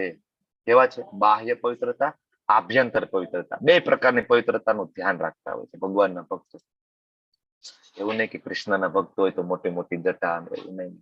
હોય તો પણ ક્લીનનેસ હોય. શીલ પ્રભુપાદજી ગયા ફોરેન, એની પેલા બધા ગયા એ બધા આ ટાઈપના જટાધારી, મોટી મોટી દાઢી. જ્યારે શીલ પ્રભુપાદજી એકદમ ક્લીન છે, ઉપર પણ એકદમ ક્લીન, દાઢી ક્લીન, અને વસ્ત્ર તો કે એકદમ ઇસ્ત્રી ટાઈટ, એક પણ ડાઘા વગરનું વસ્ત્ર. જયારે પરમ પૂજ્ય રાધાના સ્વામી મહારાજ જોવે છે અને અભિભૂત થઈ જાય, એક વખત જ માં આકર્ષે, આને સંન્યાસી કહેવાય. યસ, પવિત્રતા લખે છે શાસ્ત્ર. એવું નહીં કે સ્નાન નહીં કરવાનું, રખડવાનું અઘોરીની જેમ. શાસ્ત્રમાં ભગવાન સ્વયં કહે છે પવિત્ર, બાહ્ય સૂચિ, આભ્યંતર સૂચિ, અને નિપુણ. ભગવાન કહે છે મારા ભક્તો નિપુણ હોય. કેવા હોય? એક્સપર્ટ હોય. એવું નહીં કે મારા ભક્તોને કઈ ખબર નથી પડતી. નહીં, મારા ભક્તો શાસ્ત્રાર્થ કરી શકે, મારા ભક્તો જવાબ આપી શકે. મારા ભક્તોને પૂછો તમે, એને ખબર છે હું કોણ છું, શિવજી કોણ છે, બ્રહ્માજી કોણ છે, સૃષ્ટિનું સર્જન કેમ થાય છે, બધી ખબર છે મારા ભક્તો. બરાબર, નિપુણ છે, એક્સપર્ટ છે બધી વસ્તુમાં. મારી સેવા કરવામાં એક્સપર્ટ. તમે જો આપણા ઇસ્કોનના મંદિરોમાં સવારમાં ભગવાનને ઉઠાડે, જાગરણ સેવા કહેવાય ને. જાગરણ સેવાથી લઈને રાતની ભગવાનની શયન સેવા, એકદમ ટોપ ક્લાસ સેવા હોય. બધા વૈદિક મંત્રોચ્ચાર સાથે 24 પ્રકારનું તો આચમન કરીને પૂજારી છે ને પ્રવેશ કરતા હોય. ભગવાનના ગર્ભગૃહમાં પ્રવેશ કરવો આપણને એમ થાય કે આમ ચાલ્યું જવાનું, ના, એવું ના હોય. પૂજારી ઘરેથી સ્નાન કરીને આવ્યા હોય, 13 જગ્યાએ આખા બોડીમાં તિલક હોય, 12 જગ્યાએ, અને 13મું શિખામાં, જે ચંદન વધે શિખામાં લગાડેલું હોય, 13 તિલક કરીને ગયા હોય. ધોતી, પછી ઉતરી, આ બધું ધારણ કરીને ગયા હોય. ગળામાં કંઠી માળા, એકદમ પવિત્ર હોય. છતાં ગર્ભગૃહમાં પ્રવેશ પહેલા 24 આચમન કરીને એન્ટ્રી લેતા હોય છે. ઋગ્વેદ નો મંત્ર બોલતા હોય છે. પહેલો મંત્ર યુગવેદ નો બોલે. જે જળ છે આચમનીમાં, 7 નદીઓને આહવાન કરીને જળને અભિમંત્રિત કરતા હોય છે. એવું નહીં કે ના ના જાય છે, ઠીક છે. નિપુણ છે, એક્સપર્ટ છે મારી સેવામાં. મારા ભક્તો કેવા છે? એક્સપર્ટ છે. અને આગળ કે છે ચિંતા, મારા ભક્તોને કોઈ ચિંતા નથી. અનન્યા ચિંતયંતો મામ યે જના પર્યુપાસતે. એને મારા ઉપર વિશ્વાસ છે. હું બેઠો છું ને, સમસ્ત દુઃખોથી મુક્ત. એને કોઈ દુઃખ નથી, કોઈ ફળ માટે એનો પ્રયત્ન નથી. આવો ભક્ત મને બહુ પ્રિય છે. એ સુદામાજીનો પ્રસંગ છે. એની પત્ની કે છે ને સુદામાજીની, એકવાર તો જાઓ, દ્વારકાધીશ જેવા દ્વારકાધીશ અખિલ બ્રહ્માંડના સ્વામી તમારા મિત્ર છે, અને તમે એની પાસે કઈ માગવા નથી જતા. સુદામા કે મારે માગવા જવાની જરૂર નથી, મારે જે કઈ જોઈએ છે એને મને આપી દીધું છે. મારે એનો પ્રેમ જોઈએ છે, જે મારા હૃદયમાં છે. હું એનો અનન્ય ભક્ત છું. મારે આ જ જોઈએ, મારે બીજું. તો કે ના, માગવા ના જાવ તો કઈ નહીં, મળવા તો જાઓ. સુદામા કે હા, મળવાનું કેતી હોય તો હું જાઉં. સુદામાજી જાય છે મળવા. બરાબર. ઘણા બધા અત્યારે ઓલા ભજનિકો લખતા હોય છે, અરે દ્વારપાલો આવું કઈ કેતા હોય છે કે ભાઈ સુદામા આવ્યા છે ને પછી રોતા રોતા પાછળ ગયા, પાછા ગયા, દ્વારપાલો એ રોયકા. હવે આવું કોઈ વર્ણન નથી ખરેખર. સુદામા એટલે બ્રાહ્મણ હતા, અને દ્વારકાની અંદર બ્રાહ્મણ, સંન્યાસીઓ, વૈષ્ણવોને પ્રવેશ માટે કોઈ બંધન નહોતું. દ્વારપાલોને ખાલી કે બ્રાહ્મણ છું, કૃષ્ણ ભક્ત છું, તરત જ એન્ટ્રી મળે. આ તો બધા લખતા હોય જ્ઞાને પાછા વળી ગયા અને દ્વારપાલો એની ઠઠ્ઠા મસ્કરી કરતા હતા. પછી કૃષ્ણ દોડીને પાછળ શેરીમાં ગયા. કૃષ્ણ દોડીને ગયા બરાબર છે, કારણ કે મહેલ બહુ મોટો હતો. સુદામાજી જેવા અંદર આવ્યા ને કૃષ્ણજીને ભાઈ બરાબર ફોન આવ્યો ઇન્ટરકોમમાં કે સુદામાજી આવી રહ્યા છે. કૃષ્ણ દોડીને જાય છે, નો ડાઉટ, બરાબર. ઉતરી વસ્ત્ર પડી જાય, પગની અંદર ચાખડીઓ નહીં, એમને દોડે, મારો મિત્ર આવ્યો છે સુદામા, ભેટી પડે છે સુદામાને, અને પોતાના સિંહાસન ઉપર, પોતાની ગાદી ઉપર સુદામાને બેસાડે છે, બેસો. અને માતા પાર્વતીને એમ કે છે કે મારો મિત્ર આવ્યો છે, ચામર ઝુલાવો, ચામર. લક્ષ્મીજી ચામર ઝુલાવી રહ્યા છે, સુદામા બેઠા છે, વિચાર કરો. અને સ્વયં કૃષ્ણ એના પગને સાફ કરે છે. એમાં કાકરા એ ખૂચી ગયા હોય ને, સુદામાજી ચપ્પલ પહેર્યા વગર ગયા હતા, કાકરા ખૂપી ગયા હોય તો બધા કાકરા સાફ કરે છે. અને ખૂબ જ ભગવાન દુખી હોય છે, મારા ભક્તને મને મળવા માટે આટલો બધો કષ્ટ વેઠવો પડે છે, બરાબર. મને ગમે છે. અને એ કાચા તંદુર ખાય છે કે નહીં, કાચા તંદુર લઈને જાય છે. આ પ્રેમ છે, આવો ભક્ત ભગવાનને ગમે છે. આપણા જીવનમાં થોડુંક દુઃખ પડે તો માળા એ દિવસે ના થાય, છૂટી જાય માળા તરફ. આગળ કે છે કે જે કદી હર્ષ નથી પામતો, કદી શોક નથી કરતો, મળે એનાથી ખુશ છે. કઈ અહીંયા હર્ષ ના પામે, કઈક મળી ગયું તો એવું નહીં કે ચીલ પાર્ટી, દુઃખી નથી. પશ્ચાતાપ નહીં, એવું કઈ કામ જ ના કરે પશ્ચાતાપ કરવો પડે, કશું ઈચ્છતો નથી, શુભ અશુભ બંને વસ્તુઓથી મુક્ત, પરિત્યાગ. આવો ભક્ત મને બહુ પ્રિય છે. પ્રહલાદ મહારાજ છે, બરાબર. વિચાર કરો શું એનો વાક હતો પ્રહલાદ મહારાજ, કૃષ્ણ ભક્ત હતા, વિષ્ણુ ભક્ત હતા, બરાબર. છતાં એના પોતાના પિતાજી દ્વારા એને મારવા માટેના એક પણ પ્રયત્ન બાકી નહોતા રાખ્યા. છતાં કોઈ દી પ્રહલાદ મહારાજ એવું ના કીધું કે ભગવાન આટલો મોટો તમારો ભક્ત છું, મને આટલું બધું દુઃખ, આજથી તમારી ભક્તિ બંધ, આપણે કાયા ધંધો કરવાનો થતો, આપણે હોય તો આજ કરીએ. આપણા થોડાક દી સોળમાળા કરીએ ને, એકાદ બે મહિનો, થોડાક દી મંગલા આરતી કરીએ, અને સારો એવો જો તાવે આવી ગયો, હમણાં અત્યારે કોરોનાની સિઝન ચાલે, જો કોરોના થઈ ગયો ને પેલો જ, ભગવાન આખા ગામમાં તમને કોઈ ના મળ્યું, કોરોના થવા હું જ મળ્યું, આટલી ભક્તિ કોઈ ના મળે, હું જ મળ્યું. આ તમારી માળા અને આ તમારી કંઠી, આપણે આ ધંધો કરવાનો થતો નથી. પેલા બરોબર હતું, ફાયદો શું? અરે ફાયદો નથી, આ ભક્તિ છે. થોડું બાર્ગેનિંગ કરવા આવ્યો, બિઝનેસ કરવા આવ્યા છું કે આ કરું તો આ મળે, આ કરું તો એના માટે દેવી દેવતાઓ છે. ભગવાન કે છે સકામ કર્મના ફળો દેવી દેવતાઓ જલ્દી આપે છે, તો દેવી દેવતાની ભક્તિ છે. હે હનુમાનજી મહારાજ, મારા લગ્ન થઈ જાય, એક તેલનો ડબ્બો ચડાવીશ. આ બધું છે જ, ક્યાં કરીશું? આ તો પ્યોર ડિવોશનલ સર્વિસ છે, નિસ્વાર્થ ભક્તિ છે, પ્રેમ છે. પ્રહલાદ મહારાજની ભક્તિ તમને એના માટે નરસિંહ દેવને સ્પેશિયલ એક અવતાર લેવો પડે. વિચાર કરો, આજ સુધી તમે સાંભળ્યું છે એક ભક્ત માટે ભગવાન સ્વયં એક અલગ અવતાર લઈને આવે છે? નરસિંહ દેવને પ્રગટ થવું પડે છે, બરાબર. આગળ કે છે શત્રુઓ તથા મિત્ર સાથે સંભાવ, માન અપમાનમાં, ઠંડી ગરમીમાં, સુખ દુઃખમાં, કીર્તિ અપકીર્તિમાં સંભાવ. દુસંગથી સદા અડગો, દુસંગથી અડગો રહેવું બહુ જરૂરી છે. અત્યારે આ ભૌતિક જગતમાં બહુ મોટો પ્રોબ્લેમ છે. આજુબાજુ એસોસિએશન નું બહુ ધ્યાન રાખવું પડે, બરાબર. સદા મૌન, મૌન એટલે એવું નહીં કે ચોપ આજે મારે મૌન છે. મૌન એટલે કૃષ્ણની કથા, કૃષ્ણની વાતો, ફાલતુ ચર્ચા નહીં, એને કહેવાય મૌન. મળે તે વસ્તુથી સંતુષ્ટ. અરે નિવાસ માટે ઘર નહીં પરવાનું, એવું નહીં વૃંદાવન જ્ઞાન સારી 5 સ્ટાર હોટલ મળે તો વૃંદાવન રોકાવ. અરે જે મળે છે, આશ્રમ મળી જાય તો આશ્રમ. હું તો ધામમાં આવ્યો છું, બરાબર. એવું નહીં કઈ ફેસિલિટી હોય તો, મારે તો એસી રૂમ હોય તો વૃંદાવનમાં રૂમ, નહીં ઘરની પરવા નથી. છેલ્લે કાંઈ ના મળે તો ફૂટપાથ ઉપર, કારણ કે તો વૃંદાવન છે. વૃંદાવનની ફૂટપાથ ઉપર શું એ ભગવાનના દંડવત કરવા બરાબર છે. પરમ પૂજ્ય રાધા ગોવિંદ ગોસ્વામી મહારાજ કહે છે, બરાબર. જે જ્ઞાનમાં દ્રઢ રહે છે, અને જ્ઞાનમાં દ્રઢ હોવું જોઈએ. ભક્ત એટલે એવું નહીં કે ના ના મને કઈ ખબર નથી, તો ભક્તિ જલ્દી તૂટી જાય. કોઈક આવીને બે શબ્દ કે ને કે ના ના અહીંયા તો આ લખેલું છે, તમે એમ કહો કૃષ્ણ ભગવાન છે પણ અહીંયા તો આ લખેલું, અહીંયા તો આ લખેલું. તમને જો જ્ઞાન નથી તો ટકવું મુશ્કેલ, તરત શંકાનું બીજ રોપાઈ જાય મગજની અંદર. તો જ્ઞાન સાથે સાથે લેવું જરૂરી છે, બરાબર. અને આવા મનુષ્ય બહુ ગમે છે.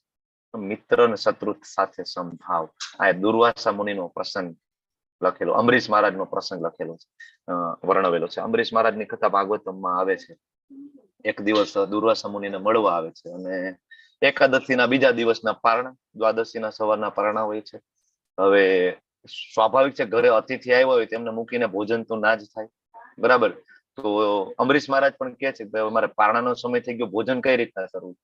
અને દુર્વાસા મુનિ એમ કે છે હું સ્નાન કરીને આવું. સ્નાન કરવા જાય છે અને અમરીશ મહારાજ એમના મંત્રીઓ સાથે મંત્રણા કરે છે, બરાબર, કે શું કરવું જોઈએ. મંત્રીઓ કે છે એક કામ કરો, તમારે તો નિર્જળા જ છે, એક કામ કરો, ભગવાનનું થોડું ચરણામૃત લઈ લો, એટલે પારણા પણ થઈ ગયા અને જમ્યા નથી એટલે અતિથિનું અપમાન પણ ના થયું. તો કે ના, આ આઈડિયા બરાબર છે. ચરણામૃત લે છે. દુર્વાસા મુનિ આવે છે, ત્રિકાળ જ્ઞાની યોગી. હવે યોગી ભાન ભૂલ્યા, એને તરત ગુસ્સો. દુર્વાસા મુનિનો ગુસ્સો એટલે કેવો ગુસ્સો, આજ જવા દે, બરાબર. તરત બરાબર એની જટા ખોલે છે, જટા ખોલી નીચે નાખે છે અને એમાંથી એક મોટો બધો, અહીંયા જોવો તમે પિક્ચરમાં જોવો છો, રાક્ષસ પ્રગટ કરે છે કે આ દુર્વાસા કપટી, સોરી જે અમરીશ છે કપટી છે, આને કે મારી નાખ. જેવો એ રાક્ષસ એને મારવા જાય છે અમરીશ મહારાજને, સુદર્શન પ્રગટ થઈ જાય છે. સુદર્શન આવી ગળું કાપી નાખે છે, રાક્ષસને મારી નાખે છે. સુદર્શન આગળ અને દુર્વાસા પાછળ. દુર્વાસા મુનિ આગળ આગળ આગળ આગળ જાય છે. મોટું બધું સુદર્શન, શાસ્ત્રમાં આચાર્યો ત્યાં સુધી વર્ણન કરે છે કે સુદર્શનના કારણે પાછળની ચામડી બળી અને લટકી જાય છે. એટલો તાપ લાગે છે દુર્વાસા મુનિ. આગળ ક્યાં જાય છે? બ્રહ્મલોકમાં. આપણે હોય તો જાય ને, આવું કઈ પાછળ હોય તો ક્યાં ધારાસભ્ય ઓળખે છે, MP સંસદ સભ્ય ઓળખે છે, ત્યાં જાય. આ પણ ક્યાં જાય? સીધા બ્રહ્મલોક. બ્રહ્માજી કે આવો, શું હતું? તો કે આ સુદર્શન, આપણું કામ નહીં. શિવજી આગળ છે, શિવજી બચાવો, સુદર્શન પાછળ છે. શિવજી કે ભાઈ સુદર્શન નારાયણ, એમાં આપણો કઈ હાથ નહીં, આમાં આપણું કઈ હાલે નહીં. એક કામ કરો, નારાયણને મળવા જાય. નારાયણને મળવા જાય છે, વિષ્ણુજીને મળવા જાય છે. વિષ્ણુજી કે આવો આવો, બેસો, શું મગાવું? ચા પાણી ઠંડુ શું પીવું? અરે કે એ બધું છોડો ભાઈ, આ પાછળ તમારું સુદર્શન પહેર્યું છે, આની કઈક વ્યવસ્થા કરો. આ ગરમી કેટલી લાગે તમે જોવો તો. ભગવાન કે ભાઈ જો, સુદર્શન છે ને એ તો છૂટી ગયું છે અને એ મારી પણ પરમિશન નથી. અહમ ભક્ત પરાધીનો, હું તો મારા ભક્ત દ્વારા વેચાયેલો છું. મારા ભક્ત અમરીશે પણ આની કામના નથી કરી, પણ અમરીશ મહારાજના જે ચાહકો હતા, એમના જે ભક્તો હતા, એ બધા ભક્તોની ઈચ્છા છે કે દુર્વાસાની હત્યા થાય. અને એ બધા જ ભક્તો મારા ભક્તો છે અને એમની કામનાથી સુદર્શન નીકળી ગયું છે. તો એક જ રસ્તો છે કે તમે અમરીશ મહારાજ પાસે જાઓ ને ક્ષમા યાચના કરો, તો કદાચ તમને આ સુદર્શન છોડે. દુર્વાસા દોડતા દોડતા જાય છે ફરીથી અને દંડવત પ્રણામ કરે છે. કોને? અમરીશ મહારાજ. ભૂલ થઈ ગઈ મારે, ક્ષમા કરો.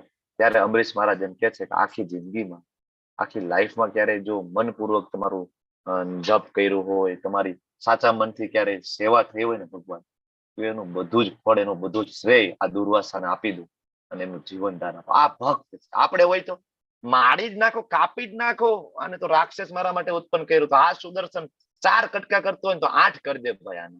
આપણે હોય તો આવું કરીએ. પણ શું કે અમરીશજી, નહીં, છોડી દો ને. આ ભગવાનના ભક્તો છે. હવે આ છેલ્લો શ્લોક, જેવો આ ભક્તિ યોગના અવિનાશી પંથનું અનુસરણ. ભક્તિ યોગ કેવો છે? અવિનાશી છે, કોઈ દી વિનાશ ના થાય. અને મને પોતાનું સર્વોપરી ધ્યેય માને છે, શ્રદ્ધાપૂર્વક પૂર્ણ રીતે મારામાં પરાયણ રહે છે, એવા ભક્તો મને બહુ પ્રિય છે.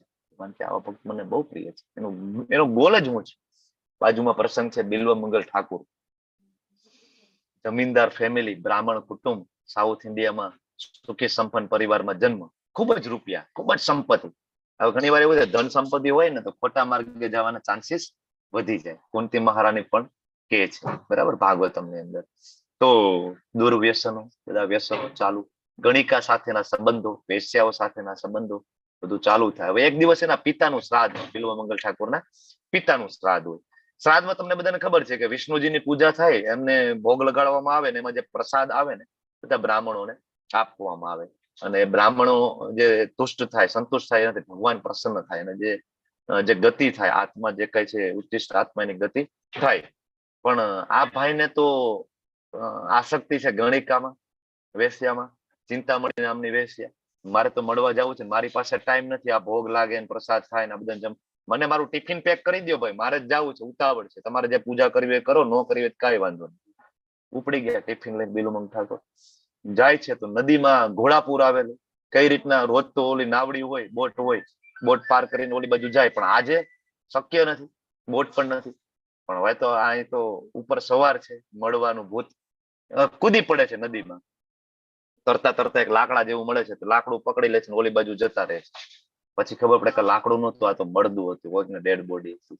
ચિંતામણીના ઘરે જાય છે, દરવાજા બંધ, મોટો બધો વરંડો હતો. વરંડો કૂદવો તો જોવે છે કે દોરડા જેવું છે, તો એક કાળું કડું દોરડા જેવું દેખાય છે, પકડી અને ઓલી બાજુ ઉતરી જાય છે. પછી ખબર પડે છે કે આ તો મોટો કાળોતરો અજગર અજગર અથવા નાગ જેવું હતું.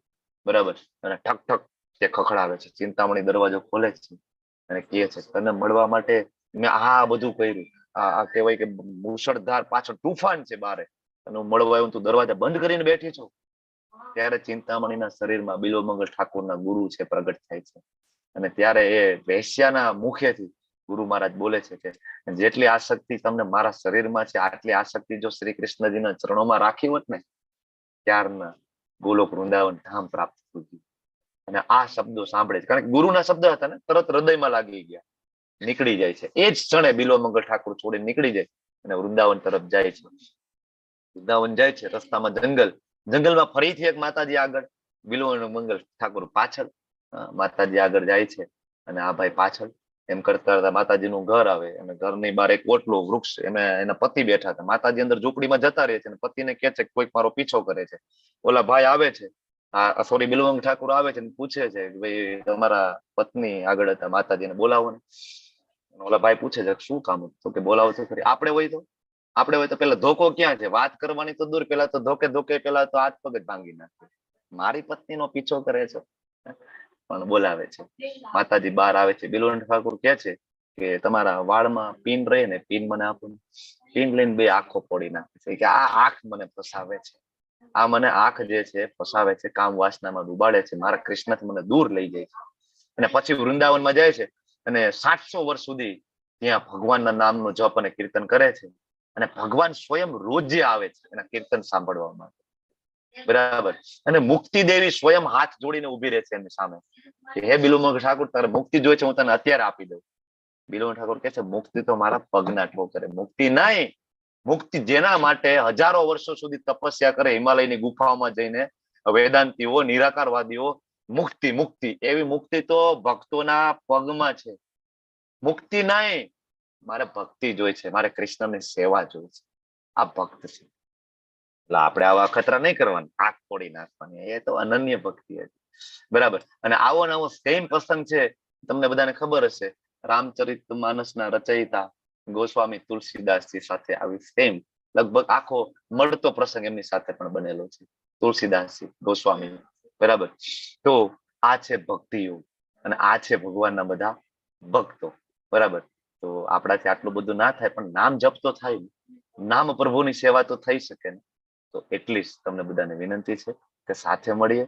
અને રોજ જો હું લિંક પણ મેં આજે પણ શેર કરી હતી Level-1 ના ગ્રુપની અંદર, સવારે વહેલી અર્લી મોર્નિંગ, જેથી તમે બધા લિંક મળે તો એના ઉપર સિંગલ ક્લિક કરો ને, ખાલી કોઈ બીજો પ્રયત્ન, સિંગલ ક્લિક કરો ને, ડાયરેક્ટ તમે મંગલા આરતીના ભગવાનના મંગલા દર્શન થશે તમને બધાને. મેં તમને કીધું ને મંગલા આરતીનું શું મહત્વ છે. વિશ્વનાથ ચક્રવર્તી ઠાકોર કહે છે જેમ મંગલા આરતી કરે છે, એટેન્ડ કરે છે, બીજો જન્મ જ પ્રાપ્ત ના. કેટલું મહત્વ છે. ભગવાનને બેડરૂમમાં જઈને મળવાનું કોઈ સામાન્ય વસ્તુ છે? અને ભગવાન કળિયુગમાં બે રીતના આપણી સામે સાક્ષાત છે. એક તો શ્રીમદ ભાગવતમ અને એક શ્રી વિગ્રહ. શ્રી વિગ્રહમાં ભગવાન સાક્ષાત છે. તો ભગવાનને સાક્ષાત એના બેડરૂમમાં જોવા આવો લાહો આપણે શું કામ ચૂકી જઈએ સવારમાં? બરાબર. જરૂરથી કાલથી આવો, જેટલાને પોસિબલ થાય મંગલા આરતીમાં. પછી આપણે સાથે મળીને જપા કરીશું, નામ પ્રભુની સેવા કરીશું. આ સાથે આજનો સુંદર મજાનો અધ્યાય પૂર્ણ થાય છે. તમે બધા ખૂબ શાંતિપૂર્વક મને સાંભળ્યું, તમારો બધાનો હું આભારી છું. અને મારે તમારી સાથે એક બીજી નાની એવી સ્લાઇડ રન કરવાની છે, કારણ કે આજે ભગવાને આપણને કીધું છે કે ભાઈ નિષ્કામ કર્મ, થોડું મારા માટે કર્મ કરવાની વાત છે. તો આપણે પણ ભગવાન માટે થોડું કર્મ કરવાની કોશિશ કરવી જોઈએ. તો તમારી સાથે હું સ્લાઇડ રન કરું છું વિધિન 2-3 મિનિટ્સ, બહુ લાંબુ નથી. Is it visible, પ્રભુ? સ્લાઇડ વિઝિબલ છે? રાધા ગોવિંદજીના દર્શન થાય છે? હા પ્રભુજી, visible. ઓકે. ચેન્જ કઈ રીતના થશે આ રીતના? અચ્છા. તો સરસ મજાની આપણે જગ્યા લઈ લીધી છે, ઘણા સમય પહેલા લીધી છે. બરાબર. અને એમાં સરસ મજાના અત્યાર સુધી આપણા રાધા ગોવિંદજી છે ને, એ એક નાના એવા ડુપ્લેક્સમાં બિરાજતા હતા મેંગ્લોરની અંદર. અને ઇવન પ્રભુજીને પણ એવું નહોતું કે આવડું મોટું મંદિર બનશે, એવી કોઈ આશા કામના નથી. પણ અમારા અહીં ગુરુ મહારાજ એમ કે છે, મંદિરને બનાવવું ના પડે, મંદિર છે ને જમીનમાંથી ઉગી નીકળે. મંદિર ઉગી નીકળે. જો તમારા નામની અંદર જપમાં ક્લેરિટી હોય ને, મંદિર ઉગી નીકળે. તો થયું એવું જ, આ કોર્સ ચાલુ કર્યો તો એમાં કોઈ સ્વાર્થ નથી. આ course completely free of course છે. લેવલ 1 થી લઈને ભક્તિ શાસ્ત્રી, કોઈ ચાર્જ નથી કે 100 રૂપિયા 200 રૂપિયા કઈ ચાર્જ નથી. પણ આ બધા ભક્તોએ એવું કીધું જે આ કોર્સ જોઈન કરે કે ના ના મંદિર બનાવો, અમે પ્રયત્ન કરીએ છીએ, અમે ડોનેશન આપવાની કોશિશ કરશું. તો પછી આ બીડું ઝડપેલું છે. તો આવી સરસ મજાની જગ્યા, કન્સ્ટ્રક્શન પણ જો તમારી સામે છે, ચાલુ થઈ ગયું છે. સરસ મજાનો આશ્રમ બનશે, ટેમ્પલ બેઝમેન્ટ, ગેસ્ટ હાઉસ બનશે. કે આપણે બધા જેમ અત્યારે અહીંયા આપણે ઓનલાઈન ચર્ચા કરીએ છીએ, એમ આપણે ત્યાં મંદિરે જઈને નામની સદાસ પ્રભુજી જે ભગવાનના પરમ ભક્ત છે, એમના મુખેથી આપણે ભગવદ્ ગીતા ભાગવતમ સાંભળશું. અને એના શબ્દો સોસરવા ઉતરી જાય, હૃદય સોસરવા. મારા શબ્દમાં શુદ્ધતા ના હોય, મારી પવિત્રતા નથી, મારી યોગ્યતા નથી. આ તો હું એક સેવા છે એ ભાવથી પ્રયત્ન કરી રહ્યો છું. પણ પ્રભુ બધું છોડીને ભગવાનની સેવામાં લાગેલા છે. તો એવી જગ્યાએ રૂબરૂ જઈને આપણે ત્યાં રોકાઈ શકીએ, પ્રસાદ લઈ શકીએ, એમની સેવા કરી શકીએ, ઠાકોરજીની સેવા કરી શકીએ. એવું સરસ મજાનું ટેમ્પલ, ભવ્યાથી ભવ્ય ટેમ્પલ બની રહ્યું છે. 20 કરોડની આસપાસનું આપણું બજેટ છે ટેમ્પલનું. જો તમારી સામે પિક્ચર છે, બરાબર.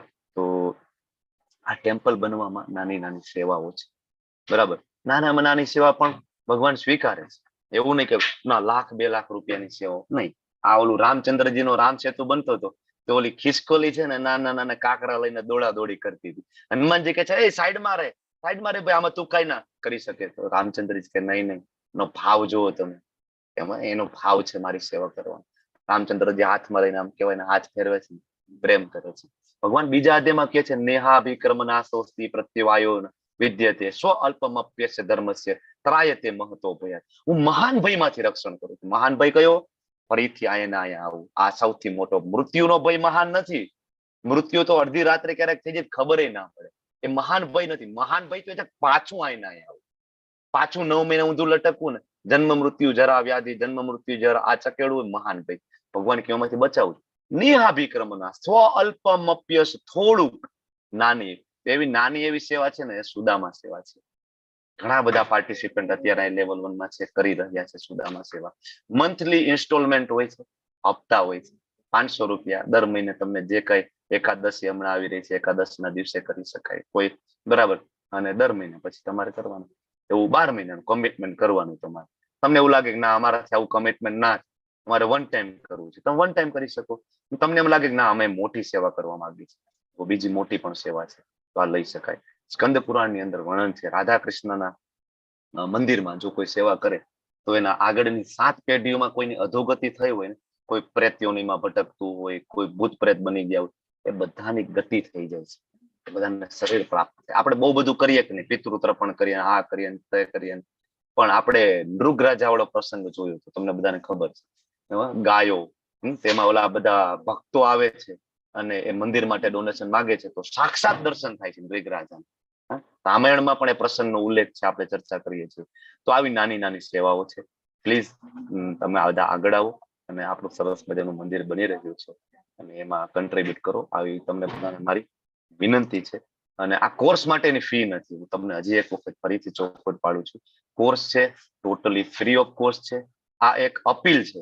ભગવદ્ ગીતામાં જ્યારે જ્યારે ભગવાન અપીલ કરી રહ્યા છે, તો હું ભગવાનના સેલ્સમેન તરીકે હું તમને અપીલ કરી રહ્યો છું કે તમે કન્ટ્રીબ્યુશન કરવાની કોશિશ કરો, બરાબર. કારણ કે મારે તમને શીખડાવવું પડે ને કે દાન શું છે, યજ્ઞ શું છે, તપ શું છે, જે હું જાણું છું એટલું, જે મેં સાંભળ્યું છે, બરાબર. તો દાન કરવાથી આપણું ધન છે પવિત્ર થાય. બાકી આપણું ધન તમને બધાને ખબર છે કયા કયા રસ્તેથી આવેલું છે.